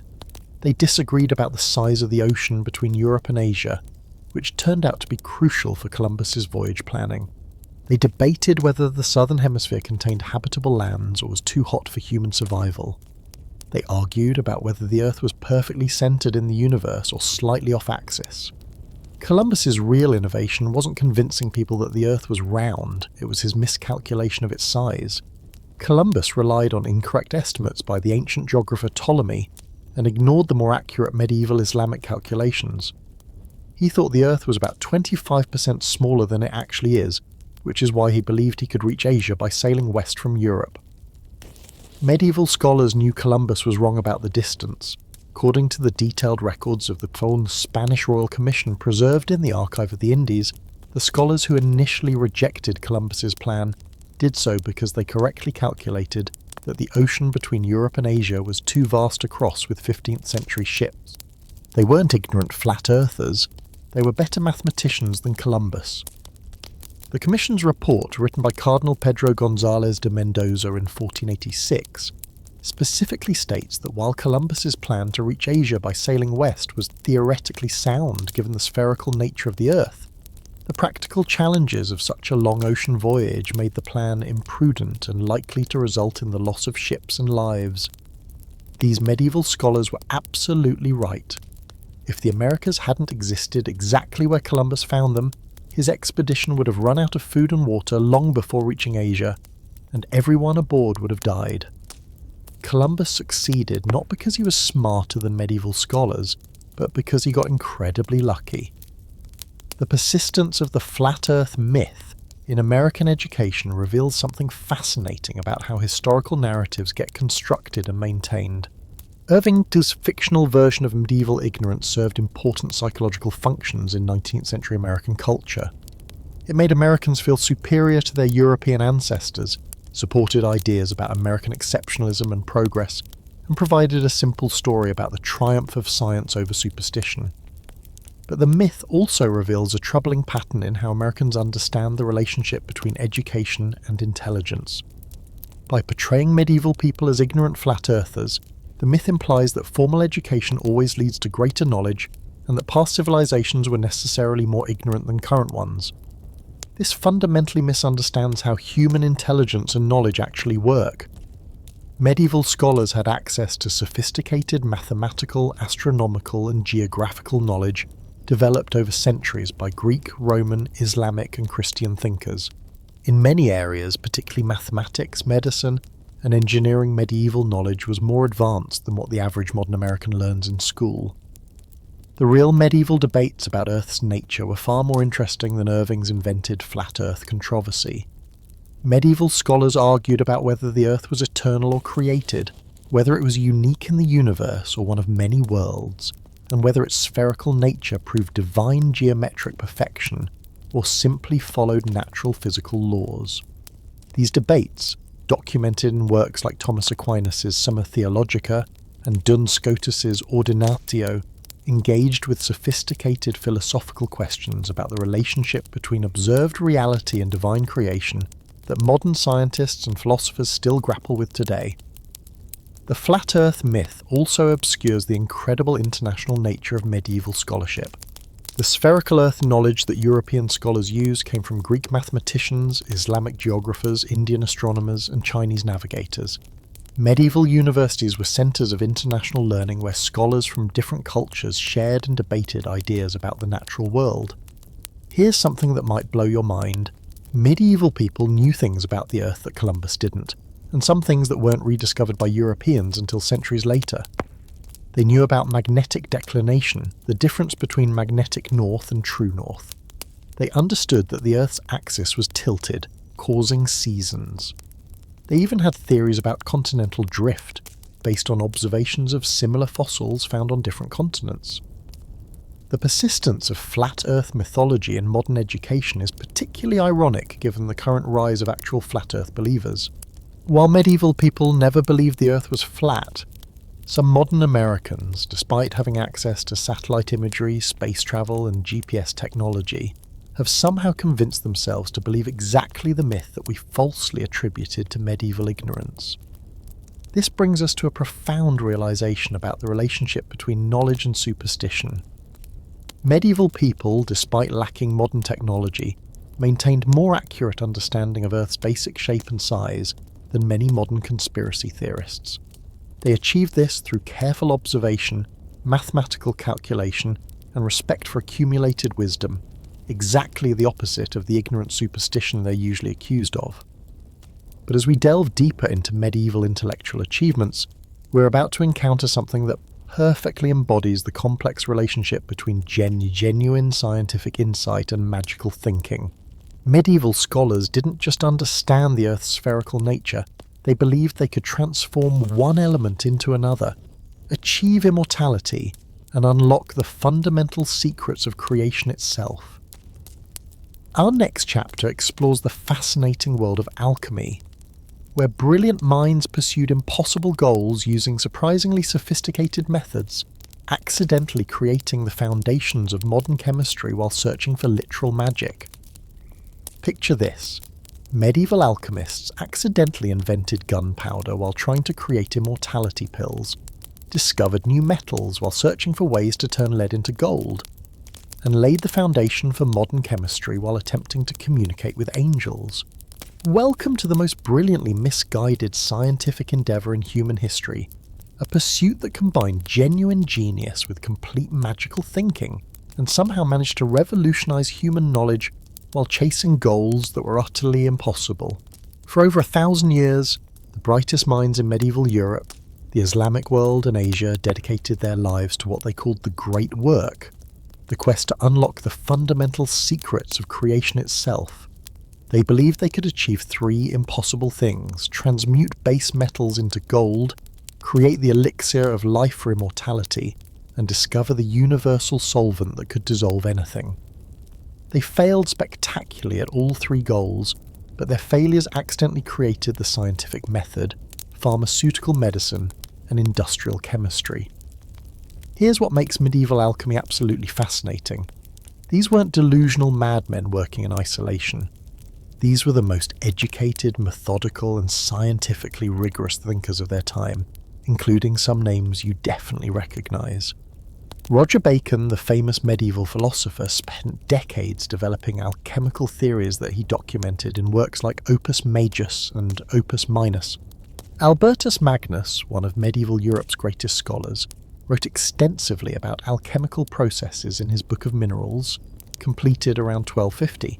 But the real mindbender is this. Medieval alchemists developed experimental methods, laboratory techniques, and theoretical frameworks that were centuries ahead of their time. They just applied all this brilliance to goals that modern science knows are impossible. It's like watching the world's greatest engineers designing a perfect perpetual motion machine. The craftsmanship is flawless, but the fundamental premise is wrong. Let me take you inside a medieval alchemical laboratory to show you exactly how sophisticated these operations were. In 1144, a mysterious figure known only as Artephius published a detailed manual called The Secret Book that describes alchemical equipment and procedures with scientific precision that wouldn't look out of place in a modern chemistry textbook. Artephius describes apparatus for distillation, sublimation, calcination, and crystallization, processes that are still fundamental to modern chemistry. His laboratory inventory includes retorts, alembics, pelicans, athanors, and dozens of other specialized instruments that he designed for specific chemical operations. He even includes detailed temperature control methods using different types of furnaces and heating systems that allowed precise regulation of chemical reactions. But here's where it gets really interesting. Artephius believed all this sophisticated equipment was necessary to capture and concentrate what he called celestial influences that would enable the transmutation of base metals into gold. He thought he was building machines to harness cosmic forces, but he was actually developing the tools and techniques that would eventually become the foundation of experimental chemistry. The medieval search for the Philosopher's Stone, the legendary substance that could transmute base metals into gold, led to discoveries that were far more valuable than gold itself. Islamic alchemist Jabir ibn Hayyan, working in 8th century Baghdad, developed systematic classification systems for chemical substances that are still used today. His work, Book of Stones, describes over 100 different chemical compounds and their properties with remarkable accuracy. But Jabir believed these chemical properties were controlled by what he called hidden natures that could be manipulated through proper astrological timing and ceremonial procedures. He spent decades developing elaborate theories about how planetary alignments affected chemical reactions, creating detailed charts correlating celestial movements with laboratory results. Here's what's absolutely mind-blowing. Some of Jabir's astrological timing actually worked, but for completely different reasons than he thought. Modern analysis of his experimental records shows that his astrologically favourable times for certain reactions corresponded to seasonal humidity changes, barometric pressure variations, and temperature fluctuations that actually did affect the success rates of his chemical processes. Medieval alchemists were accidentally conducting controlled experiments while thinking they were performing magic rituals. They documented their procedures with scientific precision, repeated experiments to verify results, and shared findings with international networks of researchers, all the hallmarks of modern scientific method, but motivated by completely supernatural goals. The quest for immortality led to even more remarkable accidental discoveries. Chinese alchemists, working parallel to their European and Islamic counterparts, spent centuries trying to create what they called pills of immortality, using mercury, sulfur, and various mineral compounds. Emperor Qin Shi Huang died in 210 BC after consuming alchemical immortality pills that probably contained lethal doses of mercury, proving definitively that the pills didn't work as advertised.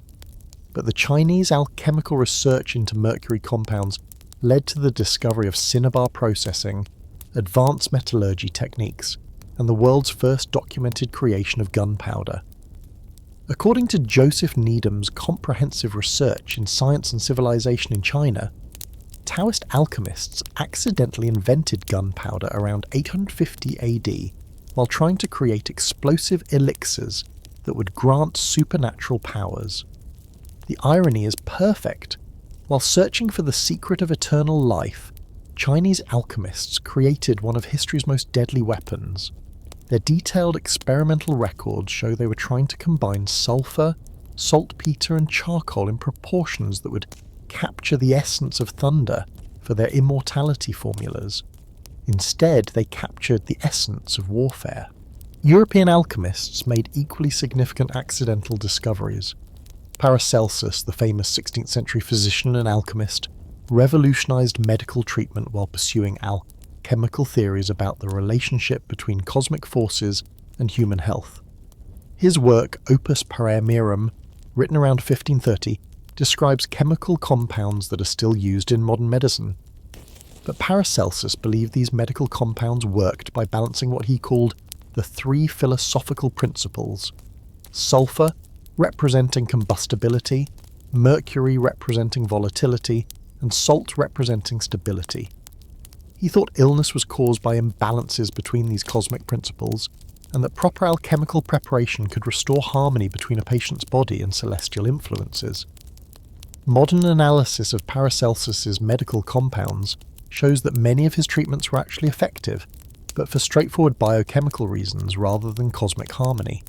His use of mineral-based medicines introduced controlled doses of trace elements that corrected nutritional deficiencies, while his emphasis on precise dosages prevented the toxic overdoses that characterized much medieval medicine. The economic impact of alchemical research was enormous, even though it never achieved its stated goals. Medieval rulers invested fortunes in alchemical laboratories, hoping to solve their financial problems by transmuting base metals into gold. Holy Roman Emperor Rudolf II spent the equivalent of millions of dollars funding alchemical research at his court in Prague, employing dozens of researchers in elaborate laboratories equipped with the most advanced equipment available. According to court records preserved in the Prague Castle archives, Rudolf's alchemical investments never produced a single ounce of gold through transmutation. But the research programs he funded led to advances in metallurgy, glassmaking and chemical processing that transformed European manufacturing capabilities and generated far more wealth than any amount of transmuted gold could have provided. The international nature of medieval alchemical research created the world's first global scientific community. Alchemical texts were translated between Arabic, Latin, Greek, Hebrew, and Chinese, spreading knowledge and techniques across cultural boundaries that were otherwise largely closed. The famous Emerald Tablet, attributed to the legendary Hermes Trismegistus, existed in dozens of different translations and commentaries that circulated throughout Europe, Asia, and North Africa. But here's the fascinating part. Alchemical communication was deliberately obscured through elaborate symbolic codes and metaphorical language that alchemists believed would prevent unworthy people from accessing dangerous knowledge. They wrote about chemical processes using mythological allegories, astrological symbols and religious metaphors that made their work nearly incomprehensible to outsiders. This symbolic language created an unintended benefit. It forced alchemists to think in abstract, theoretical terms about chemical processes rather than just following practical recipes. The famous alchemical symbol for sulfur, for example, represented not just the physical substance, but also the theoretical principle of combustibility that could exist in many different materials. This abstract thinking about chemical properties laid the groundwork for modern atomic theory and molecular chemistry. When alchemists wrote about sulfur or mercury in their theoretical works, they were often describing what we now understand as fundamental chemical properties rather than specific physical substances. The gradual transition from alchemy to modern chemistry occurred when researchers began testing alchemical theories using increasingly rigorous experimental methods. Robert Boyle, often called the father of modern chemistry, started his career as an alchemist searching for the philosopher's stone. His famous work, The Skeptical Chymist, published in 1661, applied alchemical experimental techniques to test alchemical theories and systematically disproved most of them. But Boyle's research wouldn't have been possible without the centuries of alchemical experimentation that preceded him.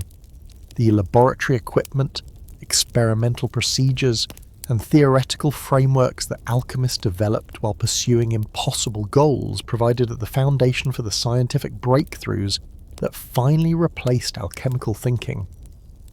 Here's the ultimate irony of medieval alchemy. The alchemists' greatest success was proving that their fundamental goals were impossible. By pursuing transmutation, immortality, and universal solvents with genuine scientific rigour, they accumulated enough evidence to demonstrate that these goals violated the basic laws of nature. Their failures were actually humanity's first systematic exploration of the boundaries of what's physically possible. Modern chemistry owes an enormous debt to medieval alchemical research. The periodic table of elements, atomic theory, and molecular bonding concepts all trace their origins back to alchemical attempts to understand the fundamental nature of matter. Even pharmaceutical medicine builds on alchemical discoveries about how chemical compounds interact with biological systems. But perhaps the most important legacy of medieval alchemy is methodological. The idea that natural phenomena can be understood through careful observation, controlled experimentation, and theoretical analysis. Alchemists developed these approaches while pursuing supernatural goals, but the methods they created proved far more valuable than the goals themselves. The alchemical pursuit of impossible dreams led to possible discoveries that transformed human civilization. It's a perfect example of how the greatest scientific advances sometimes come from the most unlikely sources, and how even completely wrong theories can lead to completely right discoveries if pursued with sufficient rigour and creativity. As we transition from the laboratory pursuits of medieval alchemists to the realm of human psychology, our exploration takes a darker turn toward one of the most misunderstood aspects of medieval life. While brilliant minds were accidentally inventing chemistry, ordinary people were living in terror of forces they believed could invade their very souls. We're about to enter the frightening world of demonic possession, where medieval communities developed elaborate systems for identifying, treating, and preventing supernatural invasion of the human mind, revealing insights about mental health that are both deeply disturbing and surprisingly sophisticated. Imagine living in a world where sudden personality changes, unexplained physical symptoms, or even speaking in a different voice could be interpreted as evidence that demons had invaded your body and were controlling your mind. This wasn't medieval paranoia or religious extremism. This was standard medical diagnosis, with detailed procedures, trained specialists, and treatment protocols that were considered cutting-edge healthcare. Medieval Europe developed the world's most sophisticated system for identifying and treating what they believed to be supernatural possession, but what we now recognise as mental illness, neurological disorders, and psychological trauma. Here's what will absolutely blow your mind. Medieval exorcism records contain some of the most detailed clinical observations of psychiatric symptoms in pre-modern history. While the supernatural explanations were completely wrong, the behavioural descriptions are so accurate that modern psychiatrists can diagnose specific mental health conditions from 600-year-old exorcism reports. Medieval people weren't just making up demonic possession, they were documenting real medical phenomena using the only framework they had to understand them. The medieval understanding of possession was far more nuanced than most people realise.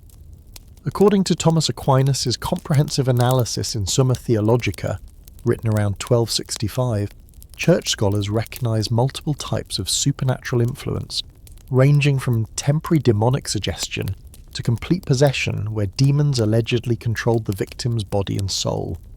Each type required different diagnostic procedures and treatment approaches. But here's where this gets really fascinating.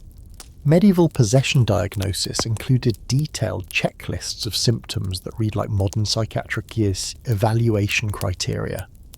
The Ritual Romanum, first compiled in 1614 but based on centuries of earlier practice, lists specific behaviours that indicated demonic possession: speaking in unknown languages, displaying superhuman strength, revealing hidden knowledge, violent aversion to religious objects, and dramatic personality changes.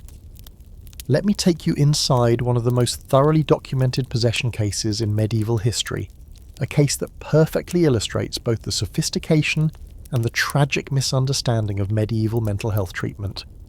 In 1566, a German nun named Sister Ursula was diagnosed with demonic possession after exhibiting what the monastery's records describe as sudden fits of rage, speaking in voices not her own, and knowledge of Latin texts she had never studied.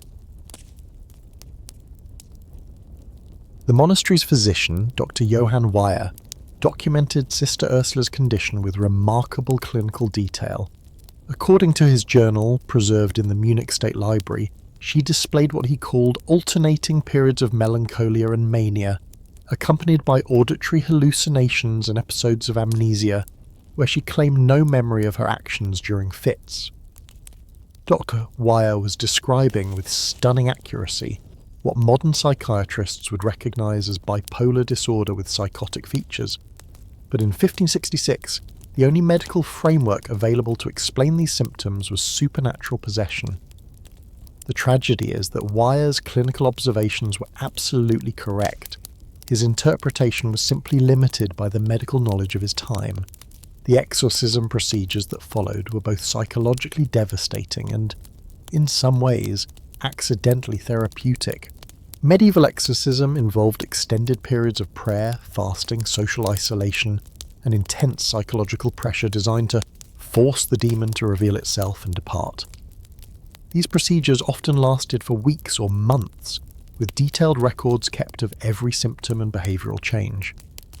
What medieval exorcists didn't realise is that they were essentially conducting primitive forms of intensive psychological intervention. The combination of social support, structured routine, controlled environment, and focused attention often did produce genuine improvements in patients' conditions, not because demons were expelled, but because the underlying psychological and neurological issues sometimes responded to these inadvertent treatment elements. But the most shocking aspect of medieval possession cases is how often they reveal what we now understand as the effects of ergot poisoning.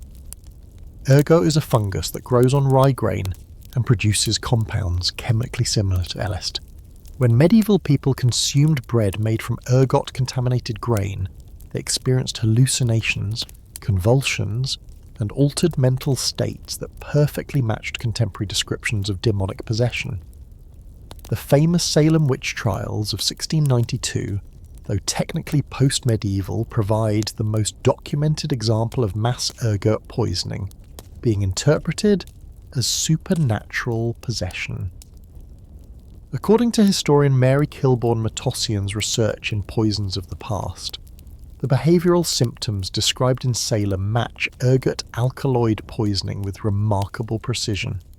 Hallucinations, muscle spasms, crawling sensations on the skin, and temporary paralysis. But medieval people had no way to understand the connection between contaminated grain and possession symptoms. They saw people displaying terrifying supernatural behaviour and logically concluded that supernatural forces were responsible. The medical framework for understanding biochemical causes of psychological symptoms simply didn't exist yet. The gender dynamics of medieval possession cases reveal disturbing patterns that modern psychology recognizes as trauma responses and social control mechanisms. According to historian Nancy Catiola's analysis in Discerning Spirits, over 75% of documented possession cases involved women, particularly young women in convents, arranged marriages, or other constrained social situations.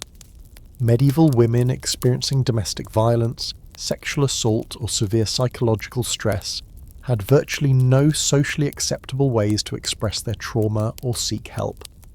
Possession provided a framework where women could display extreme emotional distress, refuse normal social obligations, and receive intensive care and attention, all while being perceived as victims rather than troublemakers. The symptoms described in female possession cases often match what modern trauma specialists recognize as dissociative disorders, PTSD, and complex trauma responses. A possessed woman could speak in different voices, dissociative identity, display amnesia about traumatic events, reject physical contact, and refuse foodal behaviors that made perfect sense as trauma responses but were interpreted as demonic influence. Medieval exorcism records also reveal fascinating insights into what we now understand as epilepsy and other neurological conditions. The famous case of Brother Johannes of Würzburg, documented in 1475, describes fits where the body convulses violently, the eyes roll back, and foam appears at the mouth, followed by periods of complete unconsciousness. The monastery's physician, Brother Albertus, noted that these episodes occurred with remarkable regularity, often preceded by strange smells that only Johannes could detect, and followed by extreme fatigue and confusion. Albertus was describing with clinical accuracy the aura, seizure, and post-ictal phases of temporal lobe epilepsy, but he interpreted these neurological events as evidence of spiritual warfare. The treatment protocols that medieval monasteries developed for possession cases reveal surprising psychological sophistication. The rite of exorcism included procedures for what they called testing the spirit, essentially psychological evaluation techniques designed to distinguish between genuine possession and what they recognized as natural illness or deception. These evaluation methods included observing the patient's responses to unexpected stimuli, testing claimed supernatural knowledge against verifiable facts, and monitoring behavioral consistency over extended periods. Medieval exorcists were essentially conducting primitive psychological assessments, looking for evidence of coherent delusional systems, memory gaps, and personality changes. But the most mind-bending aspect of medieval possession treatment was the recognition that some cases were what they called false possession, deliberate performance designed to gain attention, avoid responsibilities, or manipulate social situations. Medieval authorities developed sophisticated techniques for identifying malingering and conversion disorders, even though they didn't understand the psychological mechanisms involved. The famous manual Malleus Maleficarum, written by Heinrich Kramer in 1487, includes detailed procedures for distinguishing between true demonic possession, natural melancholia, and willful deception. While the supernatural framework was completely wrong, the behavioral observations and diagnostic techniques were remarkably advanced for their time. Medieval understanding of possession also reveals early insights into what modern psychology calls the sick role, the social benefits that come from being recognized as medically ill rather than morally responsible for problematic behavior. Possession diagnosis allowed medieval people to receive care and sympathy for conditions that might otherwise be seen as personal failings or sinful behaviour. The economic impact of possession cases on medieval communities was enormous. Extended exorcism procedures required significant resources, specialised clergy, medical consultation, round-the-clock supervision, and often expensive travel to religious sites with powerful relics. Communities that couldn't afford proper possession treatment often resorted to isolation, physical restraint, or even violence against afflicted individuals. But wealthy families and religious institutions that could provide comprehensive possession treatment often achieved remarkable success rates, not because their exorcisms worked, but because they accidentally provided intensive psychological care, social support, and structured treatment environments that addressed the underlying conditions causing the symptoms. The international nature of medieval possession cases reveals the universal aspects of mental health challenges. Similar symptoms and treatment approaches appear in medieval records from across Europe, the Islamic world, and Asia, suggesting that the underlying psychological and neurological conditions were consistent across cultures, even though the supernatural explanations varied.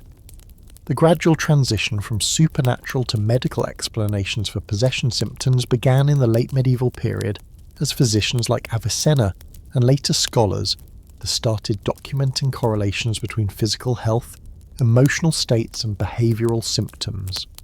But the supernatural framework was so deeply embedded in medieval medical thinking that it persisted alongside emerging psychological insights for centuries. Here's the ultimate tragedy of medieval possession treatment. The clinical observations were often remarkably accurate, but the supernatural interpretations prevented the development of effective treatments for the underlying conditions. Medieval people documented detailed case histories of what we now recognise as bipolar disorder, schizophrenia, epilepsy and trauma disorders, but their explanatory framework focused on spiritual rather than medical solutions. The legacy of medieval possession beliefs extends far beyond historical curiosity. Modern medical anthropology recognizes that possession-type symptoms still occur in cultures worldwide, and that understanding the social and psychological functions of possession beliefs is crucial for providing effective cross-cultural mental health care.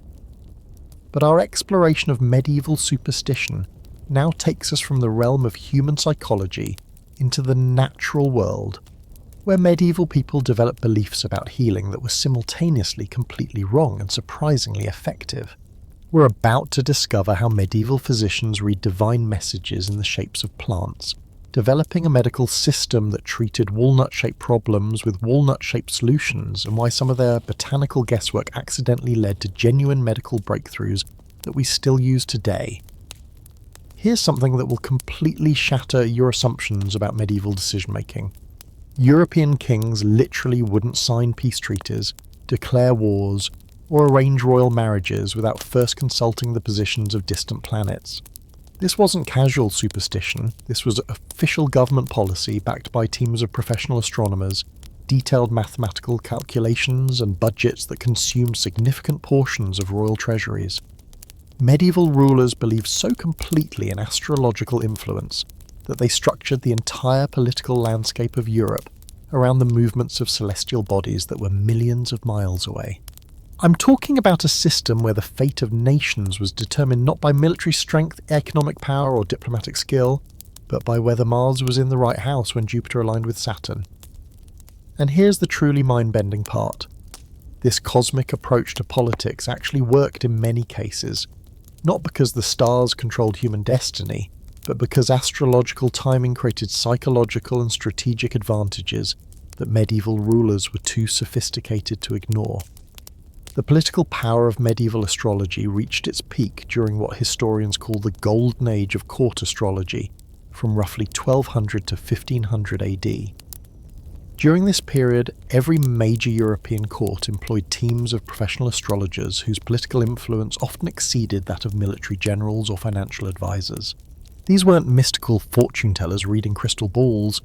These were highly educated mathematicians and astronomers who calculated planetary positions with precision that rivals modern computer programs. Let me take you inside the court of Holy Roman Emperor Frederick II, one of medieval Europe's most intellectually sophisticated rulers, to show you exactly how astrological politics worked in practice. Frederick employed a team of 12 court astrologers led by the famous scholar Michael Scott, who had translated Arabic astronomical texts and developed advanced techniques for calculating planetary influences on political events. According to the detailed court records preserved in the Vatican secret archives, Frederick refused to sign the Treaty of San Germano in 1230 until his astrologers confirmed that Mercury, the planet governing communication and treaties, was in favourable aspect to Jupiter, representing royal authority. The negotiations were delayed for 3 months while astronomers calculated the optimal celestial timing for the agreement. But here's what makes this story fascinating rather than simply ridiculous. Frederick's astrological delays actually gave him significant strategic advantages. The 3-month postponement allowed him to gather intelligence about his opponent's military preparations, negotiate with additional allies, and let seasonal changes improve his army's logistical position. Whether the stars influenced the outcome or not, the astrological timing created very real political benefits. The mathematical sophistication behind medieval political astrology was absolutely staggering. Court astrologers used complex calculation systems based on the precise positions of 7 celestial bodies: the Sun, Moon, Mercury, Venus, Mars, Jupiter, and Saturn, relative to 12 astrological houses representing different aspects of human activity. The famous astrologer Guido Bonatti, working for various Italian city-states in the 13th century, developed calculation methods that required tracking over 80 different astronomical variables simultaneously. Bonatti's masterwork, Liber Astronomicus, completed around 1277, includes detailed procedures for what he called electoral astrology, choosing optimal timing for political actions based on celestial conditions. His calculations were so complex that they required teams of assistants working with astronomical tables, mechanical calculating devices, and mathematical formulas that wouldn't look out of place in a modern engineering textbook. But the real genius of medieval political astrology was how it created systematic frameworks for political decision-making that accidentally incorporated genuine strategic thinking. When astrologers advised rulers to wait for favourable planetary alignments before declaring war, they were essentially forcing political leaders to engage in extended strategic planning, intelligence gathering and logistical preparation. The famous Battle of Crécy in 1346 provides a perfect example of how astrological timing intersected with military strategy. According to the Chronicle of Jean Froissart, King Edward III of England consulted his court astrologer John of Essendon about the optimal timing for engaging the French army. Essendon calculated that Mars would be in favourable aspect to the Sun on August 26th, creating ideal conditions for English victory. Whether the planetary alignment influenced the battle's outcome is debatable, but the astrological timing created very real advantages for Edward's forces. The delay allowed English archers to position themselves optimally, gave time for additional reinforcements to arrive, and let weather conditions develop that favoured English longbow tactics over French cavalry charges. The Battle of Crécy became one of England's most decisive military victories, validating astrological military planning in the minds of medieval strategists. The economic investment that medieval courts made in astrological services was enormous.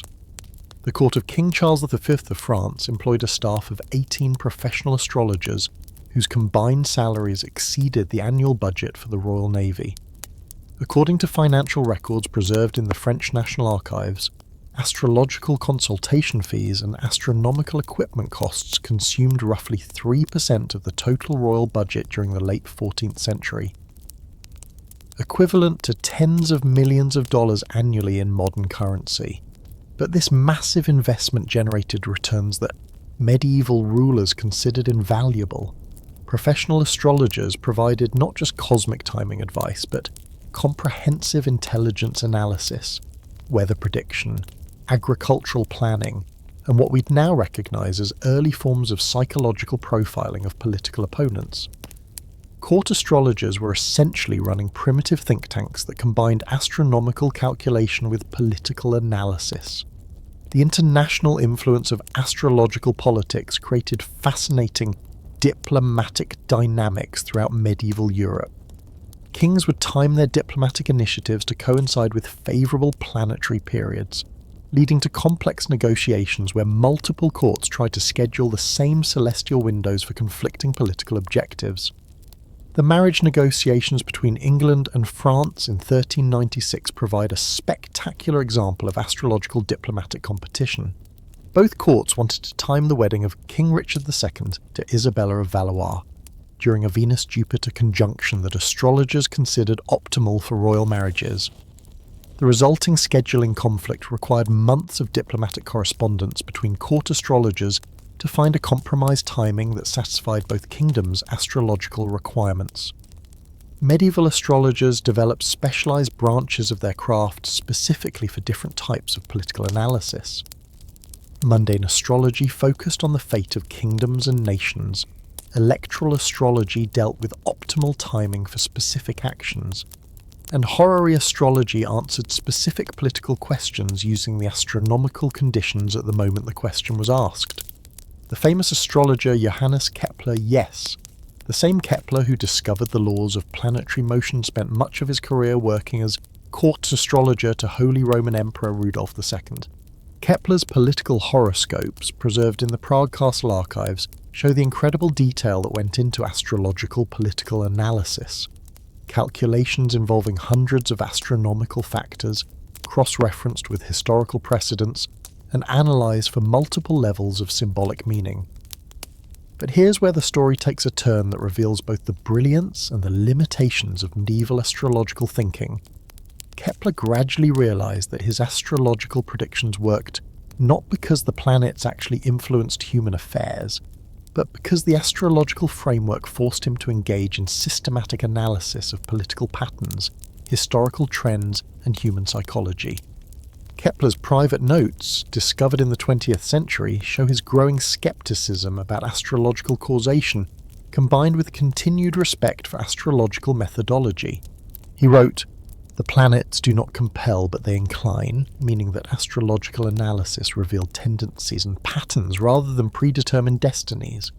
This sophisticated understanding of astrology as analytical framework rather than supernatural causation explains why many of medieval Europe's most intelligent rulers continued to rely on astrological advice even as they developed increasingly rational approaches to politics and warfare.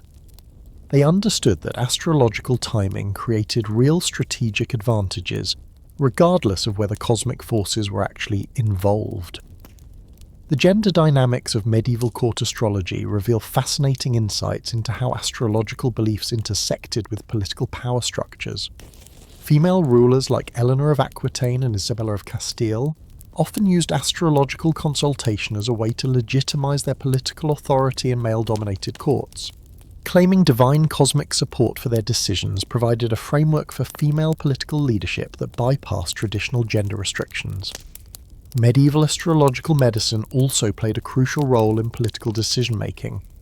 Court physicians used astrological timing to determine when rulers should undergo medical treatments, travel to different climates, or avoid exposure to diseases. The famous physician Arnold of Villanova, working for the court of King James II of Aragon, developed detailed astrological health protocols that influenced royal travel schedules, diplomatic missions, and military campaigns. The decline of political astrology began in the Renaissance as rulers gained access to more sophisticated intelligence gathering, communication systems, and military technologies that reduced their dependence on cosmic timing for strategic advantages. But the transition was gradual. Astrological consultation remained common in European courts well into the 17th century. The ultimate legacy of medieval political astrology is methodological rather than supernatural. The systematic approach to timing, the emphasis on pattern recognition, the integration of multiple information sources, and the long-term strategic thinking that astrological practice required all contributed to the development of more sophisticated political analysis techniques. Modern political strategists still use many of the same analytical frameworks that medieval astrologers developed, just without the astronomical calculations.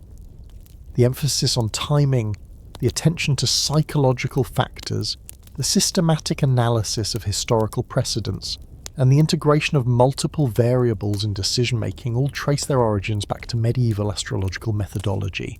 Have you ever noticed how modern political campaigns obsess over timing, scheduling, and the psychological impact of when announcements are made?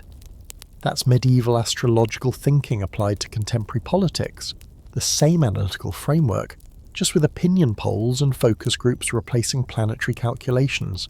The most fascinating aspect of medieval political astrology is how it reveals the universal human need for systematic decision-making frameworks that can handle complex, uncertain situations. Medieval rulers faced political challenges that were just as complicated and unpredictable as modern ones, and they developed astrological systems that provided structured approaches to analysis and decision-making. Whether the stars actually influence political outcomes is less important than the fact that belief in astrological influence created real strategic advantages for rulers who used cosmic timing to optimize their political actions. Medieval astrology worked not because of supernatural causation, but because it accidentally incorporated genuine insights about timing, psychology, and strategic planning.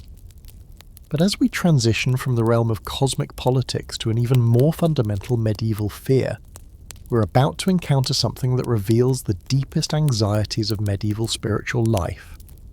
While kings were consulting stars for political guidance, ordinary people lived in terror of something far more immediate and personal, the fear that death could strike without warning, leaving their souls unprepared for eternal judgment.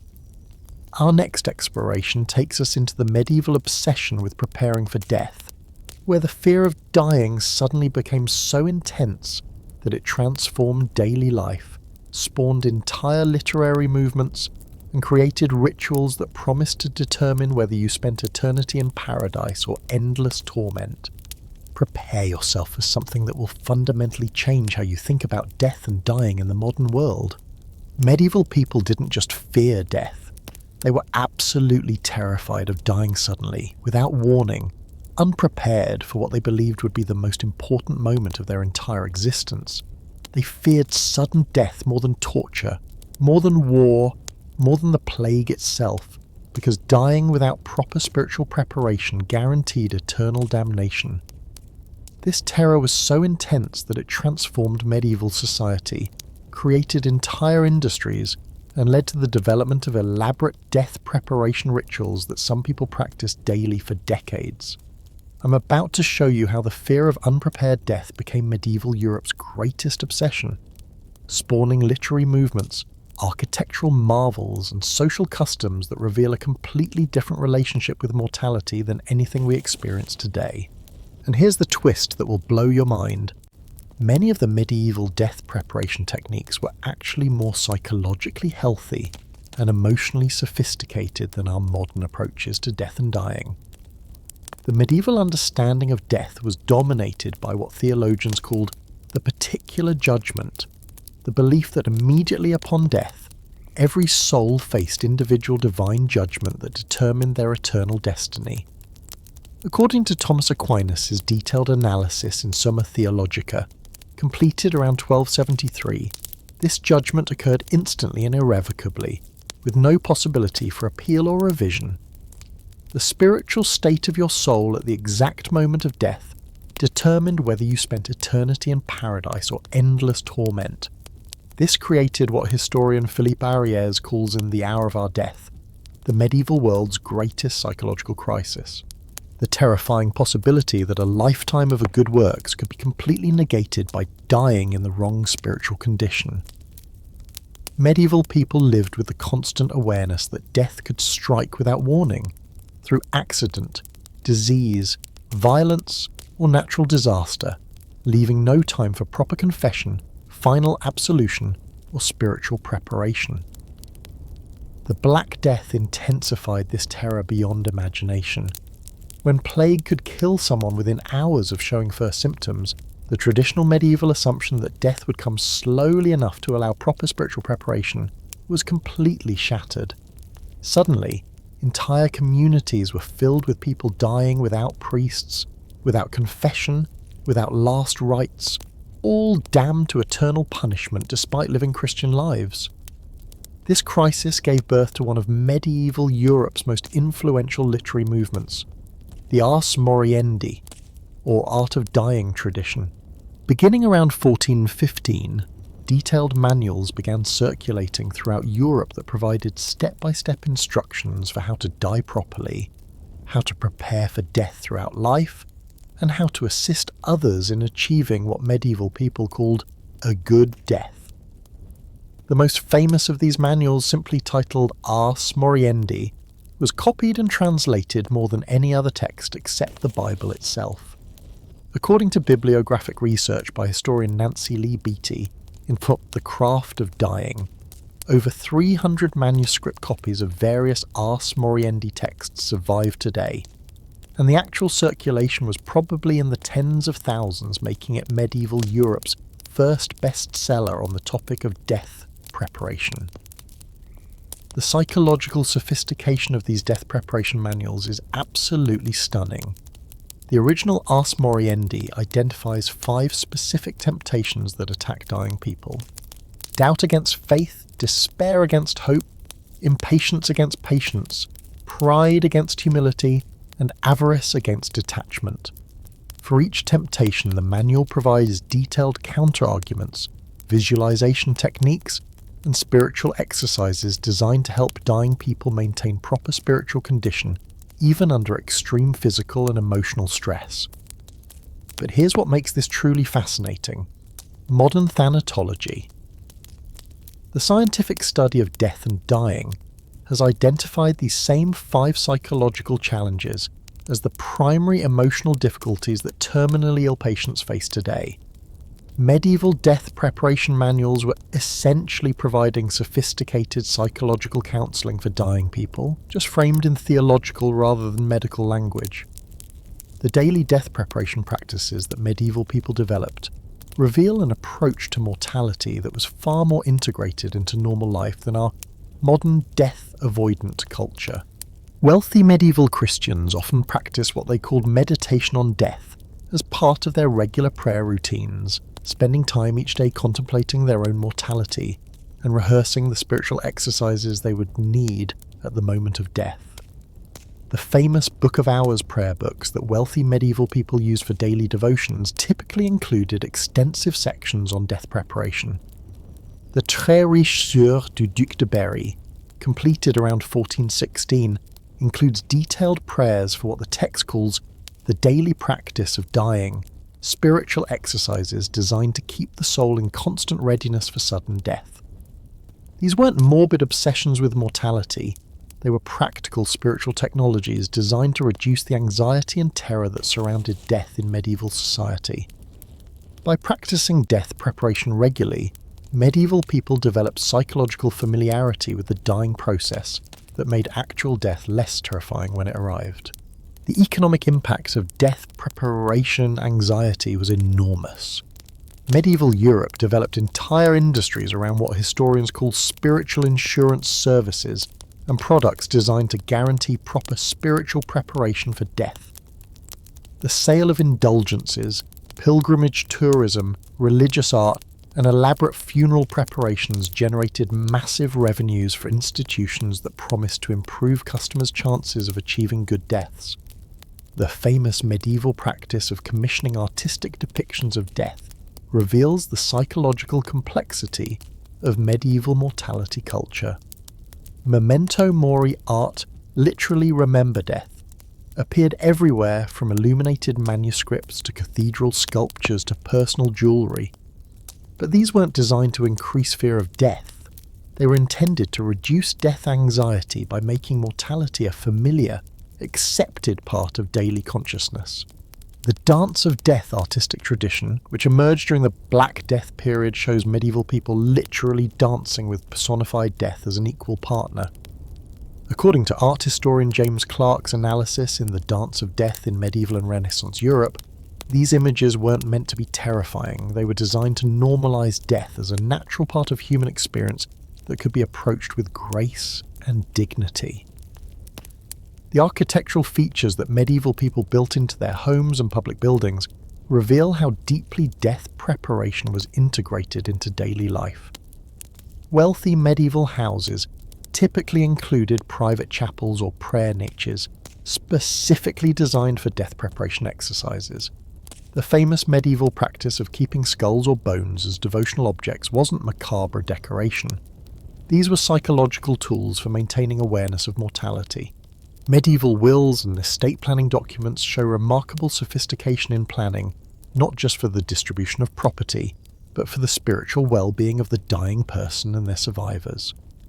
According to historian Samuel Cohn's research in Death and Property in Siena, medieval wills typically included detailed instructions for prayer schedules, charitable giving, and spiritual exercises that were designed to continue benefiting the deceased soul even after death.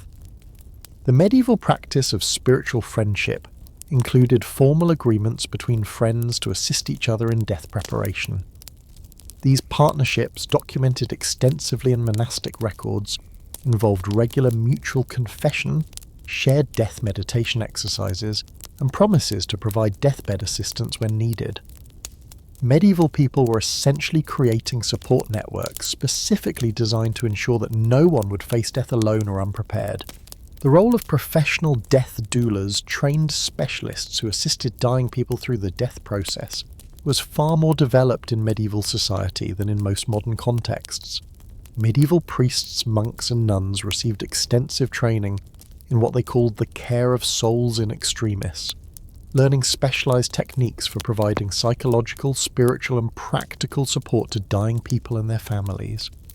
The famous medieval practice of public deathbed scenes, where dying people were surrounded by community members who participated in prayers and spiritual exercises, created social frameworks for processing grief and mortality that modern psychology recognizes as remarkably healthy. Instead of hiding death away in hospitals and institutions, medieval communities treated dying as a shared social experience that strengthened community bonds and provided mutual support.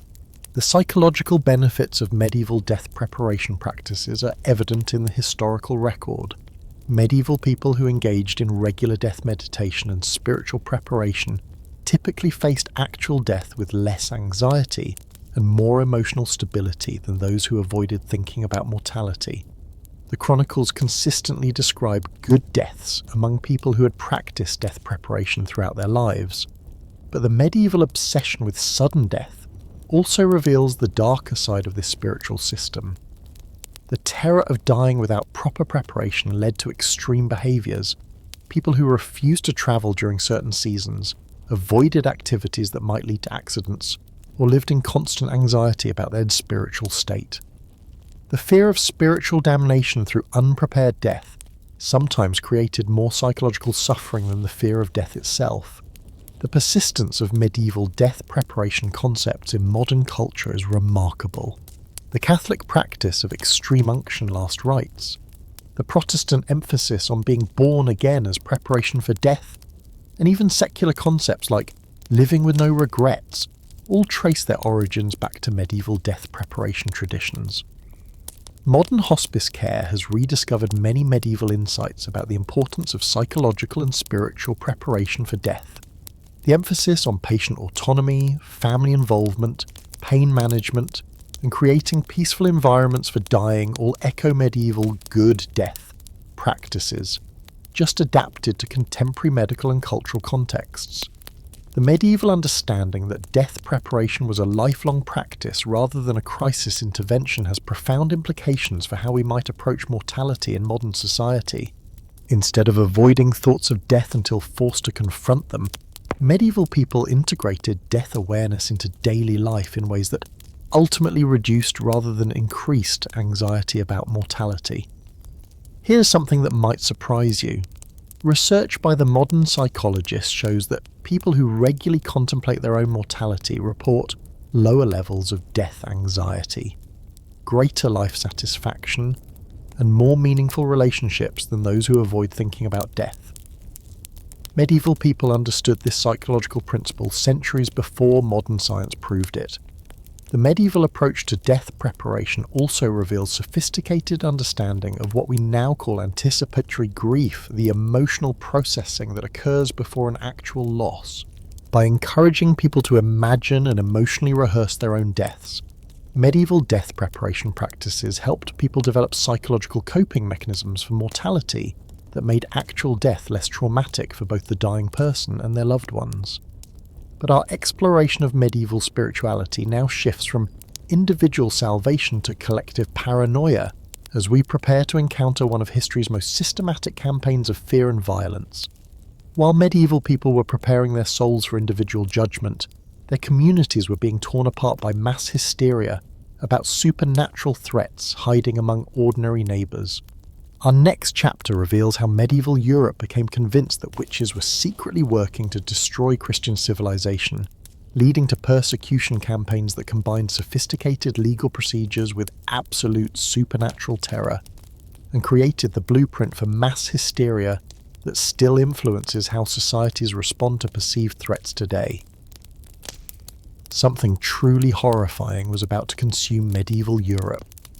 A campaign of systematic terror that would kill more people than many wars, destroy entire communities, and create the blueprint for mass hysteria that we still see in modern society. Between 1450 and 1750, European authorities executed an estimated 40,000 to 60,000 people for the crime of witchcraft. But here's what will absolutely shock you. This wasn't medieval ignorance spiralling out of control.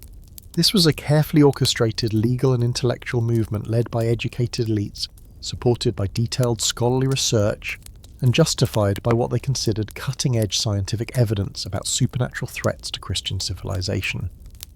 The medieval witch craze wasn't just about burning innocent people, it was about creating a systematic framework for identifying, prosecuting, and eliminating what authorities genuinely believed was an organised conspiracy of supernatural terrorists working to destroy European society from within. And the most terrifying part, the legal and psychological techniques they developed for mass persecution are still being used today in different forms whenever societies need scapegoats for complex problems they don't know how to solve. The witch-hunting phenomenon began with a single book that transformed European legal thinking about supernatural crime. In 1487, two German inquisitors named Heinrich Kramer and Jacob Sprenger published Malleus Maleficarum, the Hammer of Witches, a comprehensive manual for identifying, prosecuting and executing witches that became one of the most influential and deadly books in European history. But here's what makes this story absolutely mind-bending. The Malleus Maleficarum wasn't a collection of superstitious folklore. It was a sophisticated legal treatise that combined theological scholarship, medical theory and jurisprudential analysis to create what its authors considered a scientifically rigorous approach to combating supernatural crime. The book includes detailed discussions of evidence evaluation, witness testimony standards, and interrogation techniques that would influence European legal systems for centuries. Kramer and Sprenger structured their argument like a modern academic thesis, complete with numbered propositions, logical proofs, and extensive citations from classical authorities. Their central claim was that witches represented an existential threat to Christian civilization because they possessed genuine supernatural powers granted by Satan in exchange for their souls and their participation in an organised campaign against the church. According to the Malleus Maleficarum, witches could cause crop failures, kill livestock, induce impotence in men, prevent conception in women, control weather patterns, and spread disease through supernatural means. But the author's most terrifying claim was that witches were organised into secret societies that met regularly to coordinate their attacks on Christian communities and plan the eventual overthrow of divine authority. This conspiracy theory created a framework that could explain any unexplained misfortune as evidence of supernatural attack, crop failure, witch sabotage, livestock disease, supernatural poisoning, infant mortality, demonic assassination, economic hardship, coordinated witch conspiracy. The Malleus Maleficarum provided a comprehensive explanatory system that transformed random suffering into evidence of systematic supernatural warfare. But the real genius and horror of the witch-hunting system was how it created self-reinforcing cycles of persecution that could justify almost any level of violence against accused individuals. The Malleus Maleficarum argued that witches' supernatural powers made normal legal procedures inadequate for determining guilt or innocence. Traditional evidence standards, witness protections, and defendant rights were all considered insufficient when dealing with criminals who could allegedly manipulate reality itself. This led to the development of specialized legal procedures for witch trials that systematically eliminated protection for accused individuals. The manual explicitly states that the usual rules of evidence do not apply in cases of witchcraft, since the crime is occult and hidden, and therefore must be proved by different means. This essentially gave witch hunters unlimited authority to use whatever methods they considered necessary to extract confessions and identify accomplices.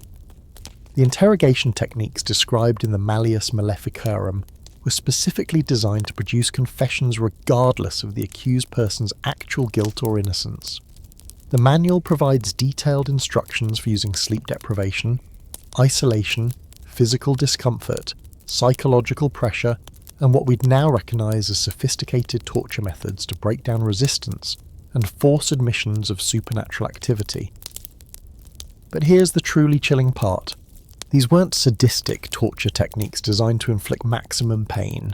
They were psychological manipulation methods that modern research recognises as extremely effective for producing false confessions. Medieval witch hunters accidentally developed interrogation techniques that could convince almost anyone to confess to crimes they never committed. The economic incentives behind witch hunting created systematic corruption that transformed persecution into a profitable industry. According to historian Brian Levak's research in The Witch Hunt in Early Modern Europe, Witch hunters typically received payment based on the number of successful prosecutions they completed, plus additional fees for extended interrogations and complex cases involving multiple defendants. This payment structure created powerful incentives for witch hunters to find evidence of supernatural activity wherever they looked, and to identify as many accomplices and co-conspirators as possible. A single accusation could generate dozens of additional cases, as interrogators forced confessed witches to name other participants in their alleged supernatural conspiracies. The property confiscation laws associated with witchcraft convictions provided additional economic motivation for persecution. In most jurisdictions, convicted witches forfeited all their property to the state or to the officials who prosecuted them. Wealthy widows, prosperous merchants, and landowners with valuable assets became particularly attractive targets for witch hunters looking to maximize their financial returns. The gender dynamics of witch persecution reveal the intersection of supernatural fears with existing social tensions about women's roles in medieval society. According to statistical analysis by historian Robin Briggs in Witches and Neighbours, roughly 75–80% of executed witches were women, with particularly high concentrations among older women, widows, and women who lived independently without male family supervision. The Malleus Maleficarum provided detailed theological justification for why women were supposedly more susceptible to supernatural corruption than men. The authors argued that women's weaker intellect, greater credulity, and more impressionable nature made them ideal targets for demonic recruitment. They wrote, "All wickedness is but little to the wickedness of a woman. What else is woman but a foe to friendship, an inescapable punishment, a necessary evil, a natural temptation?" This theological misogyny provided intellectual cover for systematic persecution of women who challenged traditional gender roles, accumulated unusual wealth or knowledge, or simply made themselves unpopular within their communities. Witch accusations became a socially acceptable method for eliminating women who were perceived as threatening to established social hierarchies. The medical theories that supported witch persecution reveal how scientific-sounding explanations were used to justify supernatural beliefs. Medieval physicians developed detailed theories about how witches allegedly caused illness through supernatural means, creating medical frameworks that supported legal prosecution of supernatural crime.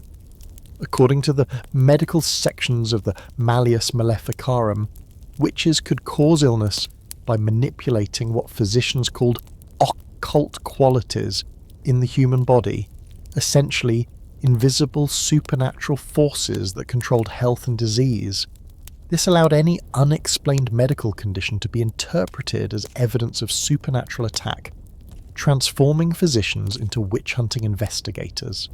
The confession extraction techniques used in witch trials created psychological conditions that often produced elaborate and detailed admissions of supernatural activity. Sleep-deprived, frightened, and socially isolated defendants would often create complex fantasy narratives about their alleged participation in supernatural conspiracies, providing exactly the type of evidence that authorities were looking for. Modern psychological research shows that the interrogation methods described in the Malleus Maleficarum are extremely effective for producing false memories and confabulated testimonies. People subjected to these techniques often genuinely believed they had committed the supernatural crimes they confessed to, making their testimonies seem convincing to authorities who didn't understand the psychological mechanisms involved. The international spread of witch-hunting techniques created a European-wide persecution network that shared methods, evidence standards, and legal procedures across different jurisdictions. The Malleus Maleficarum was translated into multiple languages and adapted to local legal systems, creating standardized approaches to supernatural crime prosecution throughout continental Europe. The famous witch trials in Salem, Massachusetts, in 1692 used procedures and evidence standards that were directly derived from European witch-hunting manuals written centuries earlier. The same confession extraction techniques, conspiracy theories about organized supernatural threat, and legal procedures that had been developed in medieval Europe were applied to colonial American communities with identical results. But the most disturbing aspect of medieval witch persecution was how it created template for mass hysteria that could be applied to any group that authorities wanted to eliminate. The same legal procedures, evidence standards, and psychological techniques that were developed for witch hunting were later adapted for persecuting heretics, political dissidents, ethnic minorities, and religious groups.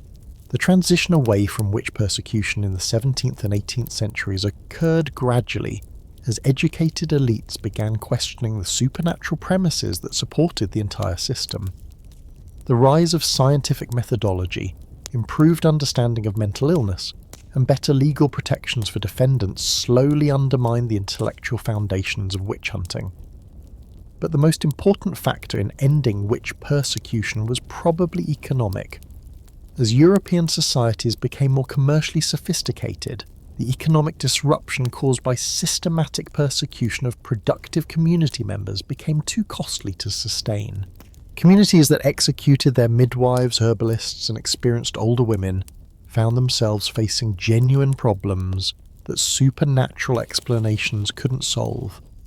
The legal and psychological techniques developed during the witch hunting period didn't disappear. They evolved and adapted to new targets and new justifications. The same confession extraction methods, conspiracy theories, and systematic persecution techniques that were used against alleged witches were later applied to political revolutionaries, religious minorities, and social dissidents. Modern societies still use many of the same psychological mechanisms that drove medieval witch persecution. Scapegoating complex problems on convenient minority groups, using conspiracy theories to explain difficult circumstances, and employing legal systems to systematically eliminate groups that are perceived as threatening to social stability. The ultimate lesson of medieval witch persecution is how quickly sophisticated, educated societies can convince themselves to commit systematic atrocities against innocent people when they feel threatened by forces they don't understand. The witch hunters weren't ignorant medieval peasants.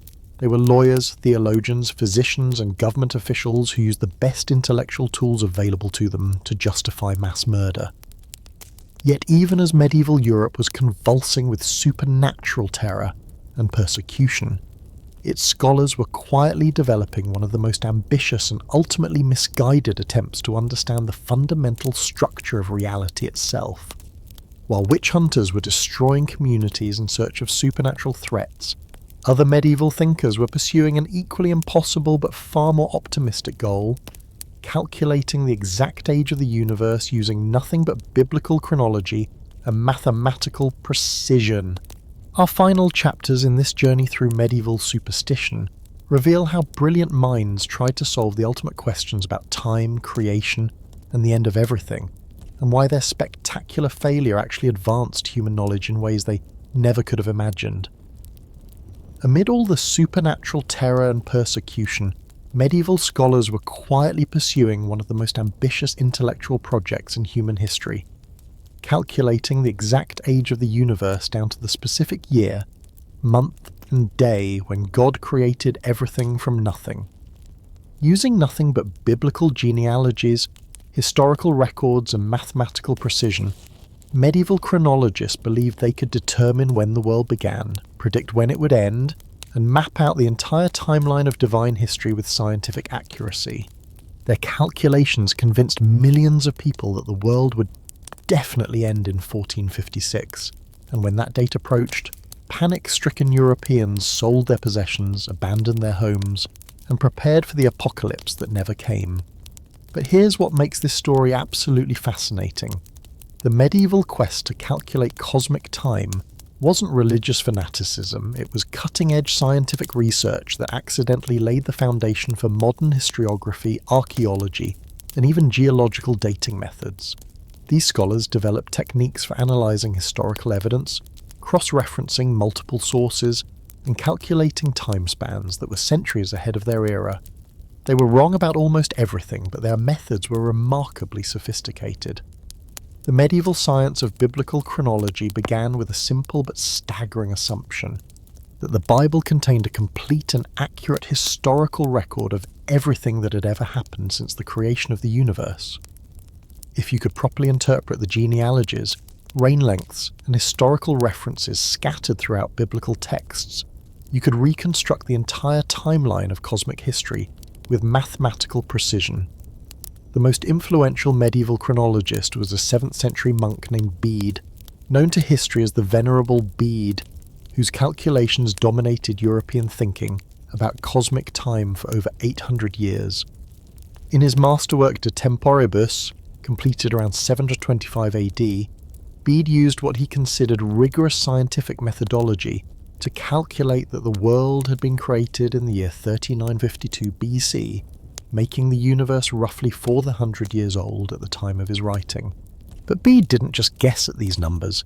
He developed sophisticated mathematical techniques for reconciling apparent contradictions in biblical chronology, accounting for different calendar systems used by ancient civilizations, and cross-referencing biblical events with secular historical records. His work involved calculations that required tracking multiple overlapping timelines, converting between different numbering systems, and accounting for what he recognized as copyist errors in ancient manuscripts. The complexity of Bede's chronological calculations rivals modern computer programming. He had to account for the fact that different biblical books used different ways of measuring time, that ancient Middle Eastern cultures used varying calendar systems, and that the genealogical lists in Genesis might not include every generation. According to historian Faith Wallace's analysis in Bede, The Reckoning of Time, Bede's chronological work required mastery of astronomy, mathematics, linguistics, and comparative historical analysis that wouldn't be matched again until the Renaissance. But medieval chronologists faced a problem that would eventually undermine their entire project. The more accurately they calculated biblical chronology, the more obvious it became that the universe was much older than biblical timelines could accommodate. Bede himself recognized discrepancies between biblical chronology and astronomical observations, secular historical records, and archaeological evidence that suggested much greater antiquity for human civilization. The response to these contradictions reveals the sophisticated reasoning that medieval scholars applied to chronological problems. Rather than abandoning biblical chronology, they developed increasingly complex theoretical frameworks to reconcile apparent conflicts between divine revelation and observable evidence.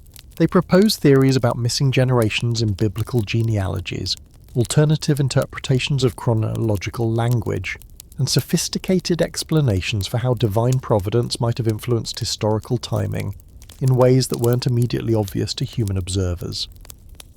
The most ambitious medieval chronological project was undertaken by Johannes de Sacrobosco in his Computus Ecclesiasticus, written around 1235.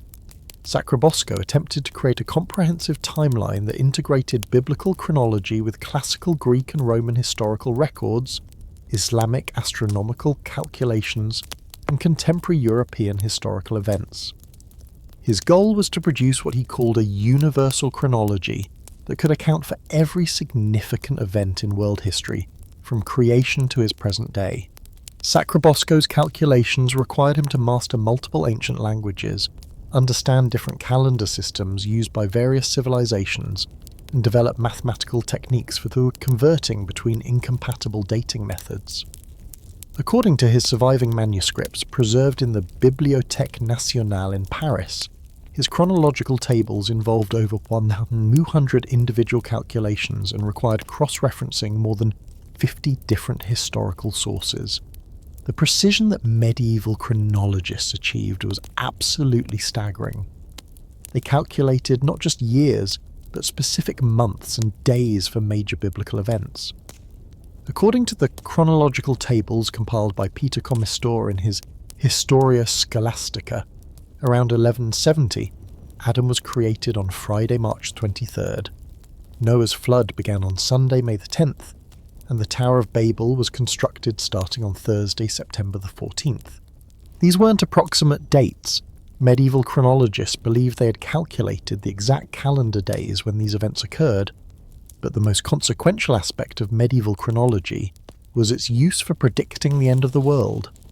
Medieval scholars didn't just calculate when the world began, they used biblical prophecy and numerical analysis to determine when divine history would conclude. The most widely accepted calculation, based on the prophetic visions in the Book of Daniel and the Book of Revelation, predicted that the world would end exactly 6,000 years after creation. Using Bede's chronological calculations, this meant the apocalypse would arrive in 1456 AD. As this date approached, apocalyptic anxiety spread throughout Europe like wildfire.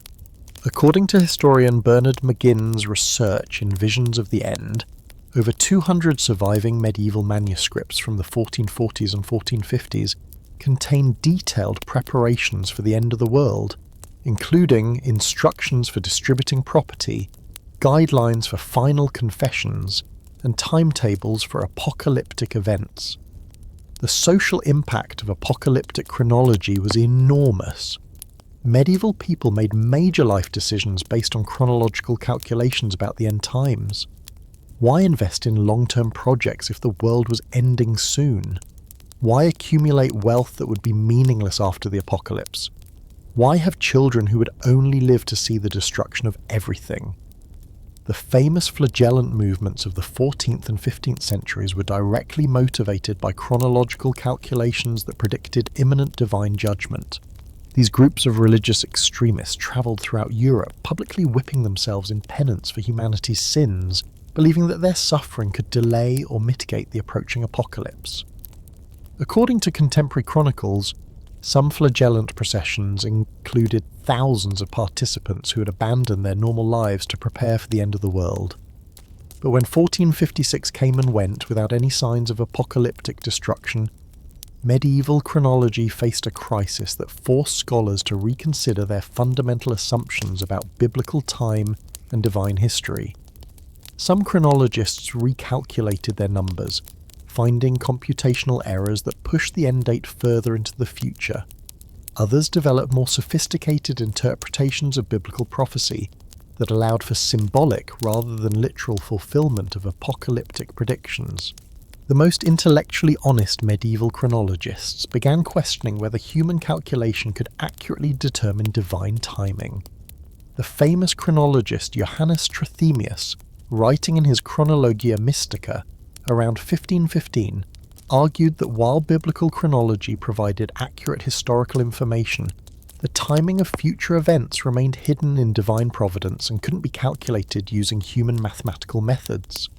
This transition from confident chronological calculation to humble acknowledgement of the limits of human knowledge represents one of a medieval scholarship's most important intellectual developments. Medieval chronologists gradually recognized that their mathematical precision was based on assumptions about biblical interpretation and historical accuracy that couldn't be definitively proven. The methodological innovations that medieval chronologists developed while pursuing impossible goals accidentally created techniques that became fundamental to modern historical research. Their emphasis on cross-referencing multiple sources, accounting for different calendar systems, and reconciling apparent contradictions in historical records laid the groundwork for critical historical methodology that we still use today. Medieval chronological work also contributed to the development of more accurate calendar systems. The complex calculations required for biblical chronology forced medieval scholars to develop sophisticated understanding of astronomical cycles, seasonal variations, and the mathematical relationships between different timekeeping systems. The famous calendar reforms, implemented by Pope Gregory XIII in 1582, built directly on chronological techniques that had been developed centuries earlier by medieval scholars trying to calculate biblical time. The archaeological implications of medieval chronology were equally significant. When medieval scholars calculated that the universe was only about 6,000 years old, they created intellectual frameworks that had to account for all observable evidence of human civilization within that relatively brief time span. This forced them to develop theories about rapid cultural development, accelerated technological progress, and compressed historical timelines that accidentally anticipated some aspects of modern archaeological thinking about the pace of human social evolution. But perhaps the most important legacy of medieval chronological research was methodological rather than substantive. Medieval chronologists developed systematic approaches to analysing historical evidence, cross-referencing conflicting sources, and building comprehensive explanatory frameworks that influenced the development of scientific methodology in other fields. The precision, mathematical sophistication, and systematic documentation that characterised medieval chronological work represented some of the most advanced scholarly research of the pre-modern period. While their conclusions about the age of the universe were completely wrong, their methods for analysing complex historical problems were centuries ahead of their time. Modern dating techniques using radiometric analysis, tree ring studies, and ice core sampling have completely revolutionised our understanding of geological and historical timescales. We now know that the universe is roughly 13.8 billion years old, a time span that would have been literally incomprehensible to medieval chronologists.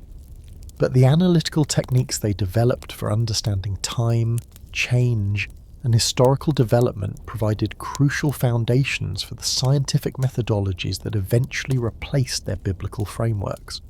The ultimate irony of medieval chronological research is that scholars who set out to prove the literal accuracy of biblical time ended up developing intellectual tools that would eventually demonstrate the inadequacy of biblical chronology for understanding natural history. Their rigorous pursuit of impossible goals accidentally created the methodological foundations for discoveries that completely transformed human understanding of time, history, and our place in the cosmic timeline. But our journey through medieval superstition has one more profound revelation waiting something that shows how the power of belief itself shaped the physical world in ways that medieval people could never have imagined. As we approach the conclusion of our exploration, we'll discover how medieval beliefs about sacred spaces and holy water didn't just provide psychological comfort, but actually created architectural marvels, economic systems, and social structures that still influence our world today. The final chapters of this story reveal that some medieval superstitions weren't just wrong beliefs about reality, they were creative forces that literally built the civilization we inherited. Beyond all the supernatural fears and apocalyptic calculations, medieval people created something that still shapes our world today in the most tangible way possible. They literally built sacred spaces designed to wash away sin and provide physical protection from spiritual threats. Medieval Europeans believed that water could be transformed into a supernatural substance capable of cleansing souls, that salt could create barriers against demonic forces, and that certain physical locations possessed inherent holiness that could guarantee salvation. These beliefs weren't just abstract theology, they were practical engineering principles that built the Gothic cathedrals, created Europe's first tourism industry, and established legal systems that are still influencing modern society. I'm about to show you how medieval beliefs about holy water and sacred spaces accidentally created some of humanity's greatest architectural achievements, most sophisticated economic systems, and most enduring legal concepts. These superstitions built civilizations, literally. And the most mind-blowing part? Some of the psychological and social benefits that medieval people attribute to supernatural forces were actually real, just not for the reasons they thought. The medieval understanding of holy water was far more complex than most people realize. This wasn't just regular water that had been blessed by a priest according to medieval theology. The consecration process fundamentally transformed the molecular nature of water, creating what scholars called aqua benedicta, a substance that possessed genuine supernatural properties distinct from ordinary H2O. The ritual for creating holy water documented in detail in the Pontifical Romanum compiled around 1485 involved elaborate ceremonies that medieval people believed literally changed the physical and spiritual properties of water. According to the official procedures, salt was first exercised to remove any demonic influence, then mixed with water, while specific prayers transformed the combined substance into what theologians described as a sacramental that partakes of divine nature. But here's what makes this fascinating from a modern perspective. The psychological and social effects that medieval people experienced from holy water were genuine, even if the supernatural explanations were wrong. Modern psychology recognizes that ritual use of symbolic substances can produce measurable stress reduction, enhanced feelings of safety and control, and improve social bonding. Exactly the benefits that medieval people attributed to holy water's supernatural properties. The architectural impact of sacred space beliefs was absolutely staggering. Medieval Europeans built the Gothic cathedrals, some of the most sophisticated engineering projects in human history, specifically to create physical environments that could contain and amplify supernatural forces. These weren't just buildings designed for worship, they were spiritual machines engineered to manipulate divine energy for the benefit of everyone who entered them. The famous Cathedral of Notre Dame de Paris, begun in 1163, was designed according to what architect Maurice de Sully called sacred geometry mathematical principles that medieval builders believed could create physical spaces capable of channeling divine power. According to the detailed construction records preserved in the cathedral archives, every aspect of the building's design, from the proportions of the nave to the angles of the flying buttresses, was calculated to optimize what medieval people called spiritual resonance. But modern architectural analysis reveals that these sacred geometry principles accidentally created buildings with remarkable acoustic properties, optimal lighting conditions, and psychological effects that genuinely enhanced the spiritual experiences of people who visited them. Medieval cathedral builders were essentially practicing advanced environmental psychology centuries before the field existed. The economic impact of sacred space beliefs created Europe's first major tourism industry. Medieval pilgrimage to holy sites generated revenues that exceeded international trade in luxury goods, created employment for hundreds of thousands of people, and established commercial networks that connected communities across vast distances. The famous pilgrimage route to Santiago de Compostela employed an estimated 100,000 people in related services during peak periods, according to historian Jonathan Sumption's research in Pilgrimage, an Image of Medieval Religion. Medieval pilgrimage sites operated like modern tourist destinations, complete with hospitality industries, souvenir markets, tour guides, and even what we'd recognise as travel insurance.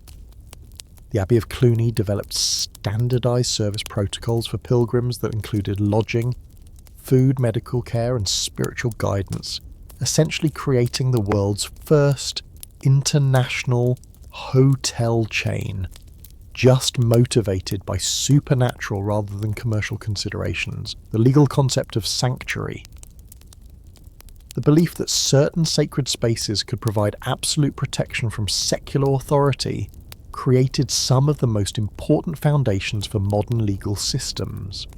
Medieval sanctuary laws established the principle that certain locations possessed legal immunity that even kings couldn't violate, laying groundwork for concepts like diplomatic immunity, religious freedom, and the separation of church and state authority.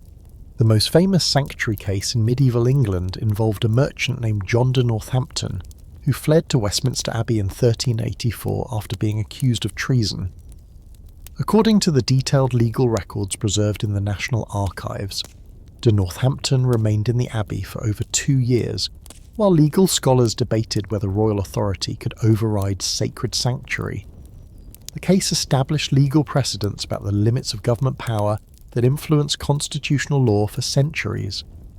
But sanctuary wasn't just about providing refuge for criminals, it created systematic frameworks for conflict resolution, debt forgiveness, and social reintegration that were often more effective than secular legal systems. Medieval sanctuary procedures included requirements for counselling, mediation, and community service that modern restorative justice advocates recognise as remarkably progressive approaches to addressing crime and social conflict. The belief in consecrated objects, physical items, that had been blessed to carry supernatural protection created sophisticated supply chains for spiritual security that rivaled modern military-industrial complexes. Medieval Europeans manufactured, traded, and accumulated blessed salt, holy oil, consecrated candles, sacred medals, and protective amulets on an industrial scale that generated enormous economic activity. The famous salt works of Salzburg, which gave the city its name, specialised in producing what they marketed as sal benedictus, blessed salt that was believed to provide protection against demonic attack, poisoning and disease. According to municipal records from the 13th century, Salzburg's blessed salt was exported throughout Europe and generated revenues that made the city one of the wealthiest communities in the Holy Roman Empire. Medieval people didn't just use holy water for religious ceremonies, they incorporated it into daily life as a practical technology for spiritual hygiene and supernatural protection. Wealthy households maintained supplies of holy water for everything from blessing food to protecting livestock to warding off thunderstorms. The consumption of holy water in major cities required elaborate distribution systems that resembled modern municipal water networks. The famous monastery of Saint-Denis, outside Paris, operated what was essentially a holy water production facility that supplied consecrated water to parishes throughout northern France. According to their surviving account books, Saint-Denis processed over 50,000 gallons of holy water annually during the 14th century, using standardized blessing procedures, quality control measures, and distribution protocols that wouldn't look out of place in a modern pharmaceutical company. But the most psychologically sophisticated aspect of medieval sacred space beliefs was how they created graduated levels of holiness that provided systematic frameworks for spiritual development and social organization. Different locations possessed different degrees of sacred power, creating hierarchical systems that helped medieval people organize their understanding of divine relationship and moral development. The concept of sacred geography, the belief that certain locations were inherently more holy than others, created mental maps that helped medieval people navigate both physical and spiritual landscapes. Pilgrimage routes, cathedral towns, monastic centres, and local shrines were ranked according to their spiritual potency, creating systematic frameworks for religious tourism that also facilitated cultural exchange, economic development, and political communication. The architectural symbolism built into Gothic cathedrals reveals the sophisticated theological thinking that medieval people applied to sacred space design. The famous rose windows weren't just decorative elements. They were designed to create specific patterns of coloured light that medieval theologians believed could induce particular spiritual states in viewers. The mathematical relationships between different architectural elements were calculated to produce what medieval aesthetics called harmonic resonance with divine proportions. Modern psychological research has confirmed that many of the environmental design principles that medieval cathedral builders developed based on supernatural beliefs actually do produce measurable effects on human consciousness, stress levels, and social behaviour. The specific combinations of architectural scale, acoustic properties, lighting conditions, and symbolic imagery that characterize Gothic cathedrals create what environmental psychologists recognize as optimal conditions for contemplative experience and social bonding. The preservation of medieval sacred spaces required sophisticated conservation techniques that accidentally advanced scientific understanding of materials, chemistry, and engineering. Medieval communities invested enormous resources in maintaining the physical integrity of their sacred buildings, developing restoration methods, protective treatments, and structural reinforcement techniques that influenced the development of architectural science. The famous cathedral workshops that maintained Gothic cathedrals operated like advanced research institutes, experimenting with new materials, testing structural innovations, and documenting construction techniques that were passed down through generations of master craftsmen. These workshops preserved technical knowledge that would have been lost otherwise and contributed to architectural advances that influenced building design throughout Europe. The social psychology of sacred space beliefs created community bonding effects that modern sociology recognizes as crucial for maintaining large-scale social cooperation. Shared belief in the special holiness of particular locations provided common focal points for community identity, collective ritual participation, and mutual support systems that strengthened social cohesion across diverse populations. Medieval parishes weren't just religious organisations, they were comprehensive social welfare systems that provided education, healthcare, economic assistance, and conflict resolution services based on shared sacred space identity.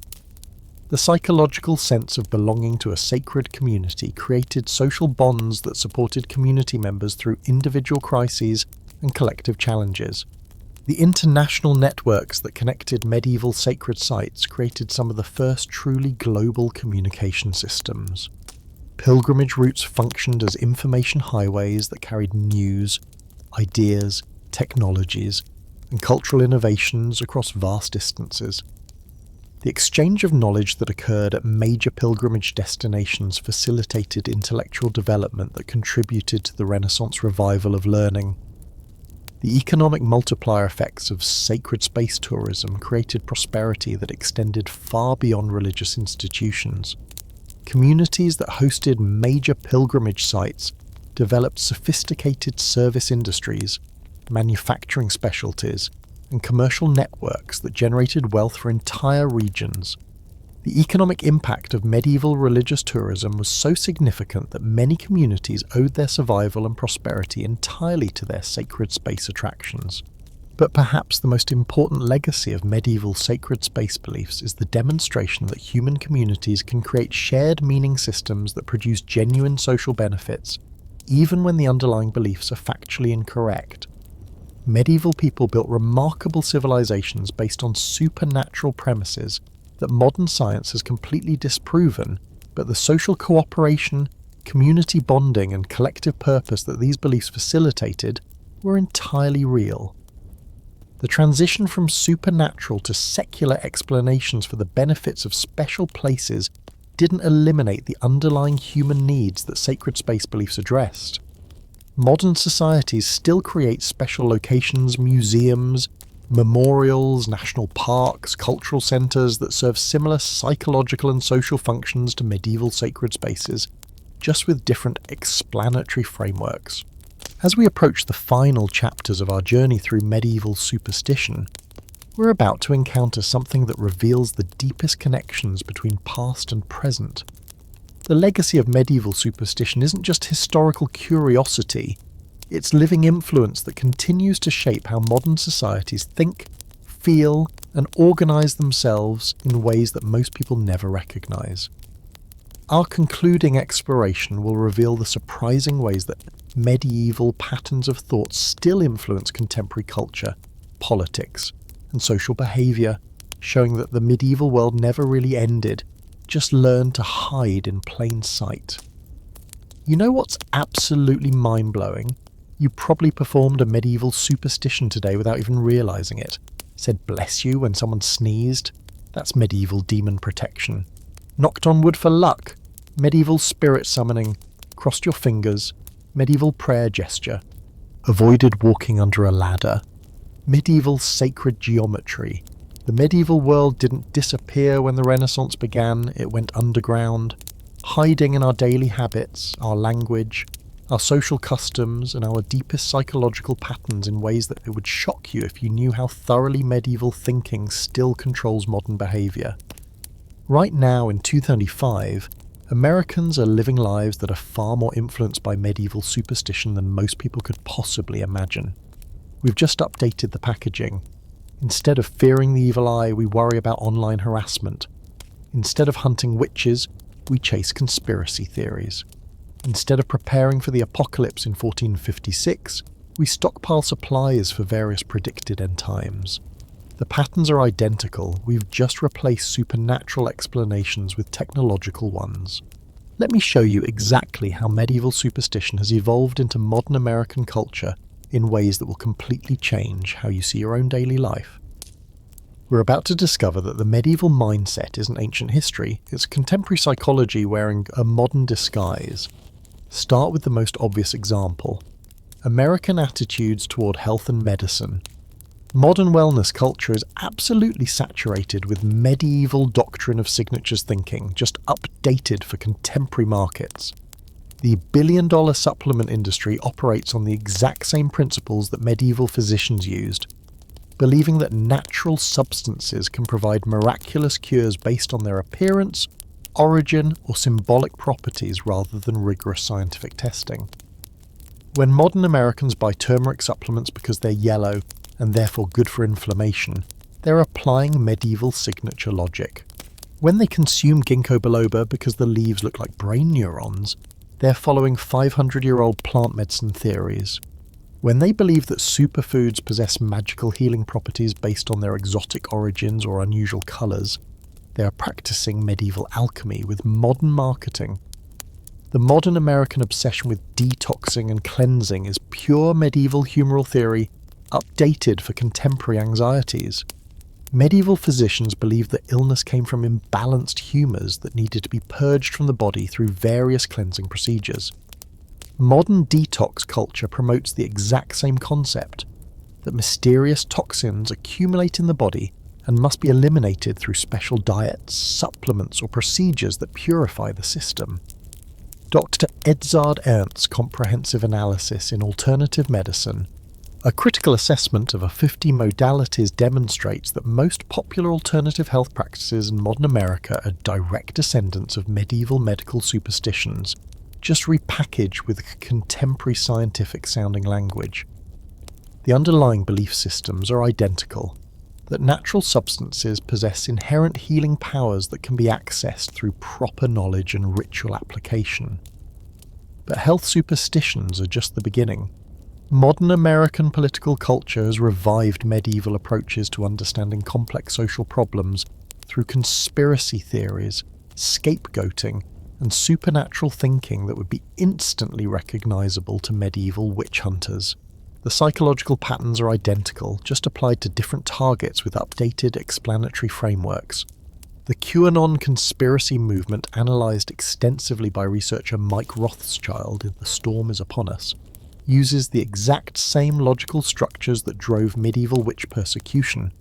A hidden network of evil conspirators working to destroy society, secret signs and symbols that reveal the conspiracy to those who know how to interpret them, and the need for true believers to identify and eliminate the supernatural threat through coordinated action. Medieval witch hunters believed that Satan's agents had infiltrated Christian society and were working to corrupt and destroy it from within. Modern conspiracy theorists believe that shadowy cabals have infiltrated American institutions and are working to corrupt and destroy them from within.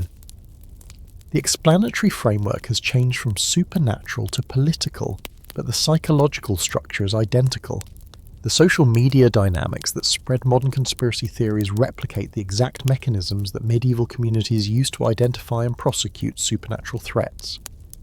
According to research by sociologist Nancy Rosenblum in A Lot of People Are Saying, online conspiracy communities use collective pattern recognition, shared symbol interpretation, and group reinforcement of suspicious thinking that mirrors medieval techniques for detecting signs of supernatural activity.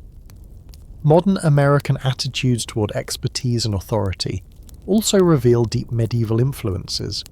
The contemporary tendency to distrust established institutions, prefer intuitive understanding over technical knowledge, and believe that hidden truths are being suppressed by corrupt authorities reproduces medieval patterns of thinking about the relationship between divine revelation and human learning. Medieval people believed that true knowledge came from divine inspiration and personal revelation, rather than institutional authority or systematic study. Modern Americans who reject scientific consensus in favour of personal research, gut feelings, or alternative information sources are applying the same epistemological framework that medieval mystics used to challenge scholarly authority. The modern American wellness industry's emphasis on ancient wisdom and traditional knowledge explicitly appeals to medieval assumptions about the superiority of old knowledge over new discoveries. When contemporary Americans assume that older practices are automatically more natural, authentic, or effective than modern innovations, they're reproducing medieval beliefs about the decline of human knowledge since a golden age of ancient understanding. Even modern American religious movements reveal profound medieval influences. The contemporary prosperity gospel movement, analysed by historian Kate Bowler in Blessed, reproduces medieval beliefs about the direct connection between spiritual state and material well-being. Medieval people believed that divine favour manifested in worldly success, while spiritual corruption led to poverty and suffering. Modern prosperity theology teaches essentially the same doctrine, just updated for the contemporary economic conditions. The American self-help industry operates on principles that are pure medieval moral theology adapted for secular markets. The belief that positive thinking can transform reality, that individuals can manifest desired outcomes through proper mental techniques, and that personal problems result from wrong thinking or inadequate spiritual development. All of these contemporary self-improvement concepts reproduce medieval assumptions about the relationship between inner spiritual states and external material conditions. Modern American approaches to education also reveal medieval influences that most people never recognize. The contemporary emphasis on standardized testing, memorization of established facts, and respect for textbook authority reproduces medieval educational methods that prioritize mastery of traditional knowledge over independent inquiry or creative thinking. The medieval university system was designed to transmit established truth from authoritative sources to passive students, who were expected to master and reproduce correct knowledge rather than question or innovate. Modern American education, despite claims about encouraging critical thinking, still operates primarily on medieval assumptions about the relationship between teachers, students, and established knowledge. Contemporary American attitudes toward technology reveal fascinating parallels to medieval beliefs about supernatural forces. Modern Americans, who believe that technology companies possess almost magical powers to influence behavior, control information, and manipulate reality, are applying the same psychological frameworks that medieval people used to understand supernatural influence. The modern concept of going viral reproduces medieval beliefs about how supernatural forces spread through communities. The idea that information, images, or behaviors can mysteriously proliferate beyond rational explanation echoes medieval theories about how demonic influence or the divine inspiration could spread through populations in ways that defied normal causation. Social media platforms function like medieval sacred spaces in providing communities with shared focal points for collective identity, ritual participation, and meaning-making. The psychological benefits that people derive from online community engagement reproduce the social bonding and identity reinforcement that medieval people experienced through participation in religious rituals and sacred gatherings. The modern American obsession with productivity optimization, life hacking, and efficiency improvement reveals deep connections to medieval alchemical thinking. Contemporary Americans who believe they can discover secret techniques for transforming their ordinary lives into extraordinary success are pursuing the same goals that medieval alchemists sought through their great work: the transformation of base materials into precious substances through hidden knowledge and proper procedures.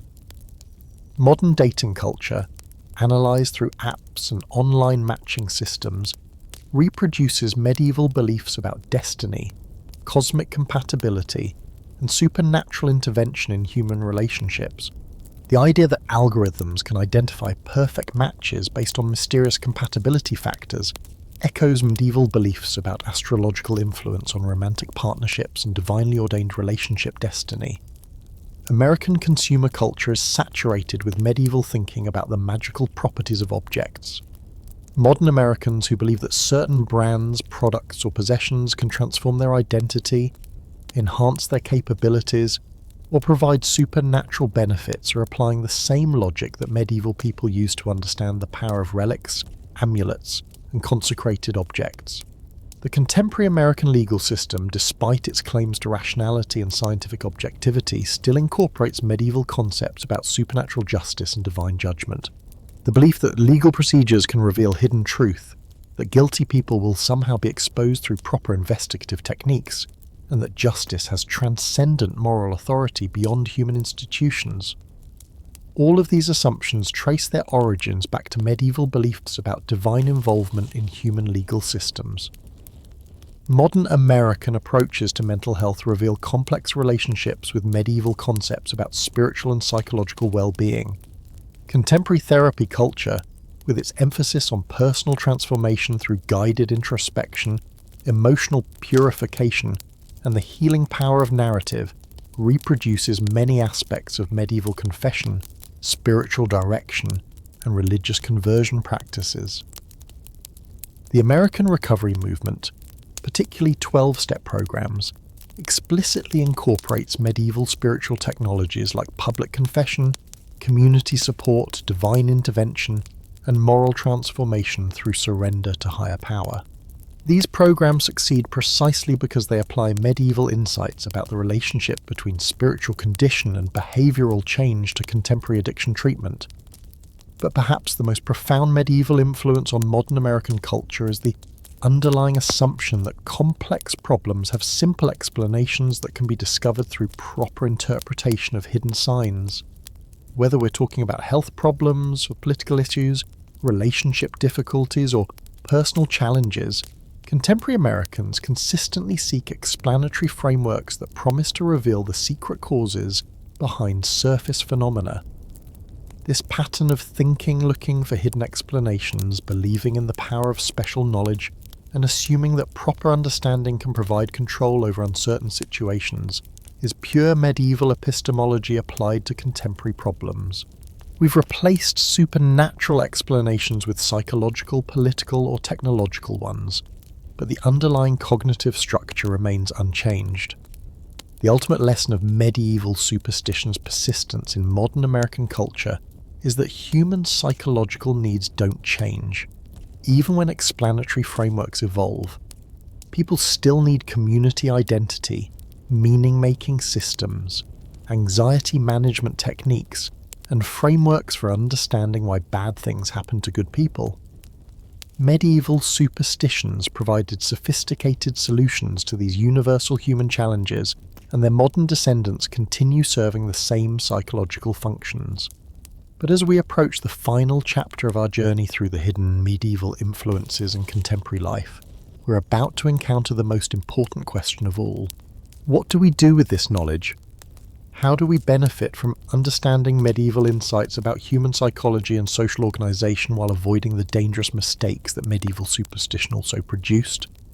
Our conclusion will reveal how to extract the wisdom from medieval thinking while leaving behind the ignorance, and why this balance might be crucial for navigating the challenges of modern life. So here we are, at the end of this incredible journey through the medieval mind, and I need you to understand something profound that changes everything about how we should think about superstition, belief, and human wisdom. The medieval people we've encountered tonight weren't ignorant fools stumbling through a dark age. They were brilliant human beings applying sophisticated reasoning to solve real problems using the best information available to them. Their superstitions were actually advanced technologies for managing anxiety, building communities, understanding nature, and creating meaning in an uncertain world. And here's the mind-blowing truth that ties everything together. Many of their solutions worked, not because supernatural forces were real, but because the human needs they addressed were universal and timeless. Medieval people accidentally discovered psychological principles, social technologies, and community-building strategies that modern science has validated, just for completely different reasons than they understood. Think about what we've learned tonight. Medieval physicians using the doctrine of signatures accidentally prescribed effective treatments because plant chemistry often correlates with visual appearance in ways they couldn't possibly understand. Medieval communities that prepared for sudden death developed anxiety management techniques that modern psychology recognizes as remarkably sophisticated. Medieval people who practiced evil eye protection created social bonding rituals that strengthened community cooperation and individual psychological resilience. The medieval obsession with sacred spaces built architectural marvels that continue to inspire awe and wonder 7 centuries later, not because they contained supernatural power, but because their designers accidentally applied environmental psychology principles that create optimal conditions for contemplation, community gathering, and emotional regulation. Gothic cathedrals work as spiritual technologies, just not for the reasons medieval people thought. Even medieval witch hunts, despite their horrifying violence and injustice, reveal sophisticated understanding of group psychology, social control mechanisms, and the power of belief systems to shape collective behaviour.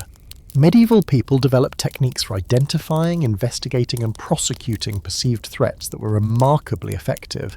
They just applied these techniques to imaginary dangers instead of real ones. This is the ultimate lesson of our journey through medieval superstition. The difference between wisdom and ignorance isn't about having correct beliefs about supernatural forces, it's about understanding human nature, recognizing what people really need to thrive, and developing systems that address those needs effectively, while remaining open to evidence about what actually works and what doesn't. Medieval people got the mechanisms right, but the explanations wrong. They understood that humans need community rituals, anxiety management systems, meaning-making frameworks, and techniques for coping with uncertainty and mortality. They developed sophisticated solutions for all these challenges. They just wrapped their solutions in supernatural explanations that prevented them from understanding why their methods worked, or how to improve them systematically. Modern people often make the opposite mistake. We have a better explanatory frameworks, but we've lost many of the community-building, meaning-making, and anxiety management technologies that medieval people developed. We understand the chemistry behind plant medicines, but we've forgotten the ritual and community context that made medieval healing practices psychologically effective. We can explain death medically, but we've abandoned the death preparation practices that helped medieval people approach mortality with greater peace and dignity. The real wisdom lies in combining medieval insights about human psychological and social needs with modern understanding of evidence, causation, and systematic improvement. We can learn from medieval community-building techniques while rejecting their scapegoating tendencies. We can appreciate their anxiety management strategies while avoiding their supernatural explanations. We can study their meaning-making systems while maintaining scientific approaches to understanding how those systems actually work. Here's what really keeps me awake at night thinking about this story. We're living through our own version of many medieval challenges, and we're making some of the same mistakes they made. We have access to unprecedented information about the world, but we're still susceptible to conspiracy theories, magical thinking, and the same psychological biases that led medieval people to believe in supernatural explanations for natural phenomena. Contemporary Americans who reject scientific consensus about vaccines, climate change, or other complex issues are applying the same epistemological frameworks that led medieval people to prefer intuitive understanding over systematic evidence. Modern conspiracy theorists who see hidden patterns in random events are using the same pattern recognition tendencies that made medieval people see supernatural agency in natural disasters. But we're also capable of learning from medieval mistakes while preserving medieval wisdom. We can recognize that community rituals, shared meaning systems, and anxiety management practices are crucial for human well-being without requiring supernatural justification. We can appreciate the psychological benefits of sacred spaces, protective practices, and death preparation, while understanding them through modern frameworks of environmental psychology, stress management, and social support. The medieval world offers us a fascinating laboratory for understanding what happens when brilliant people apply sophisticated reasoning to wrong assumptions. Their successes teach us about universal human needs and effective solutions. Their failures warn us about the dangers of closed thinking, scapegoating, and refusing to update beliefs when evidence contradicts them. As you go back to your regular life after tonight's journey, I want you to notice the medieval influences all around you. When you say bless you to a sneezing stranger, remember that you're participating in a community protection ritual that's been creating social bonds for over 1,000 years. When you knock on wood or cross your fingers, appreciate that you're using psychological comfort techniques that helped our ancestors manage anxiety in an uncertain world.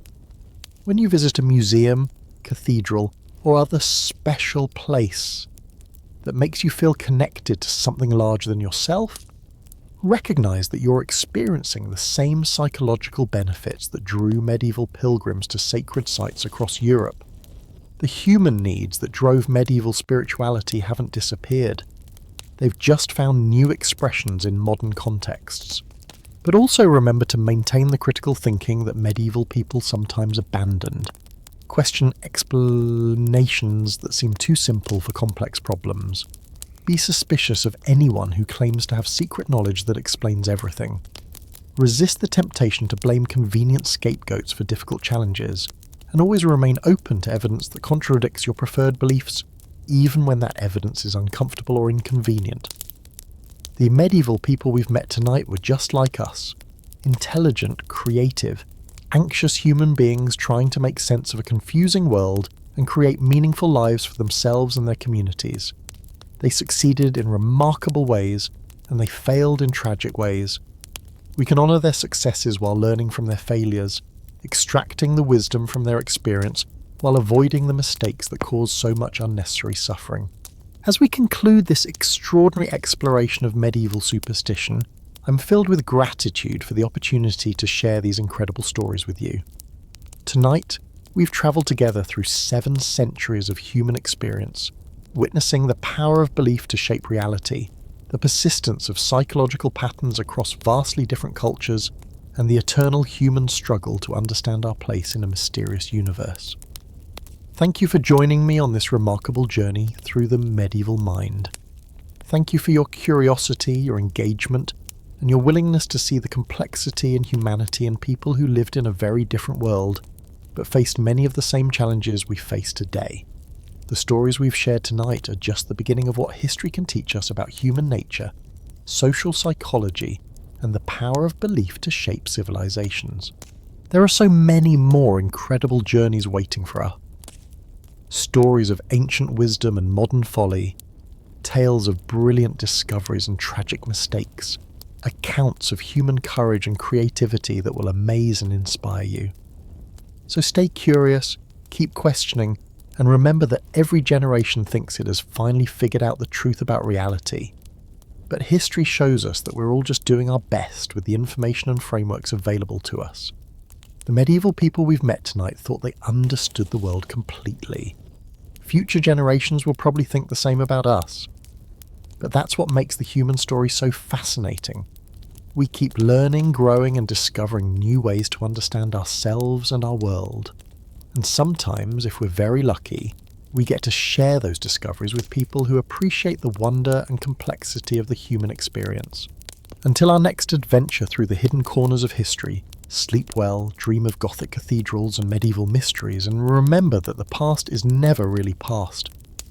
It lives on in the beliefs, behaviours, and unconscious assumptions that continue to shape our world in ways we're only beginning to understand.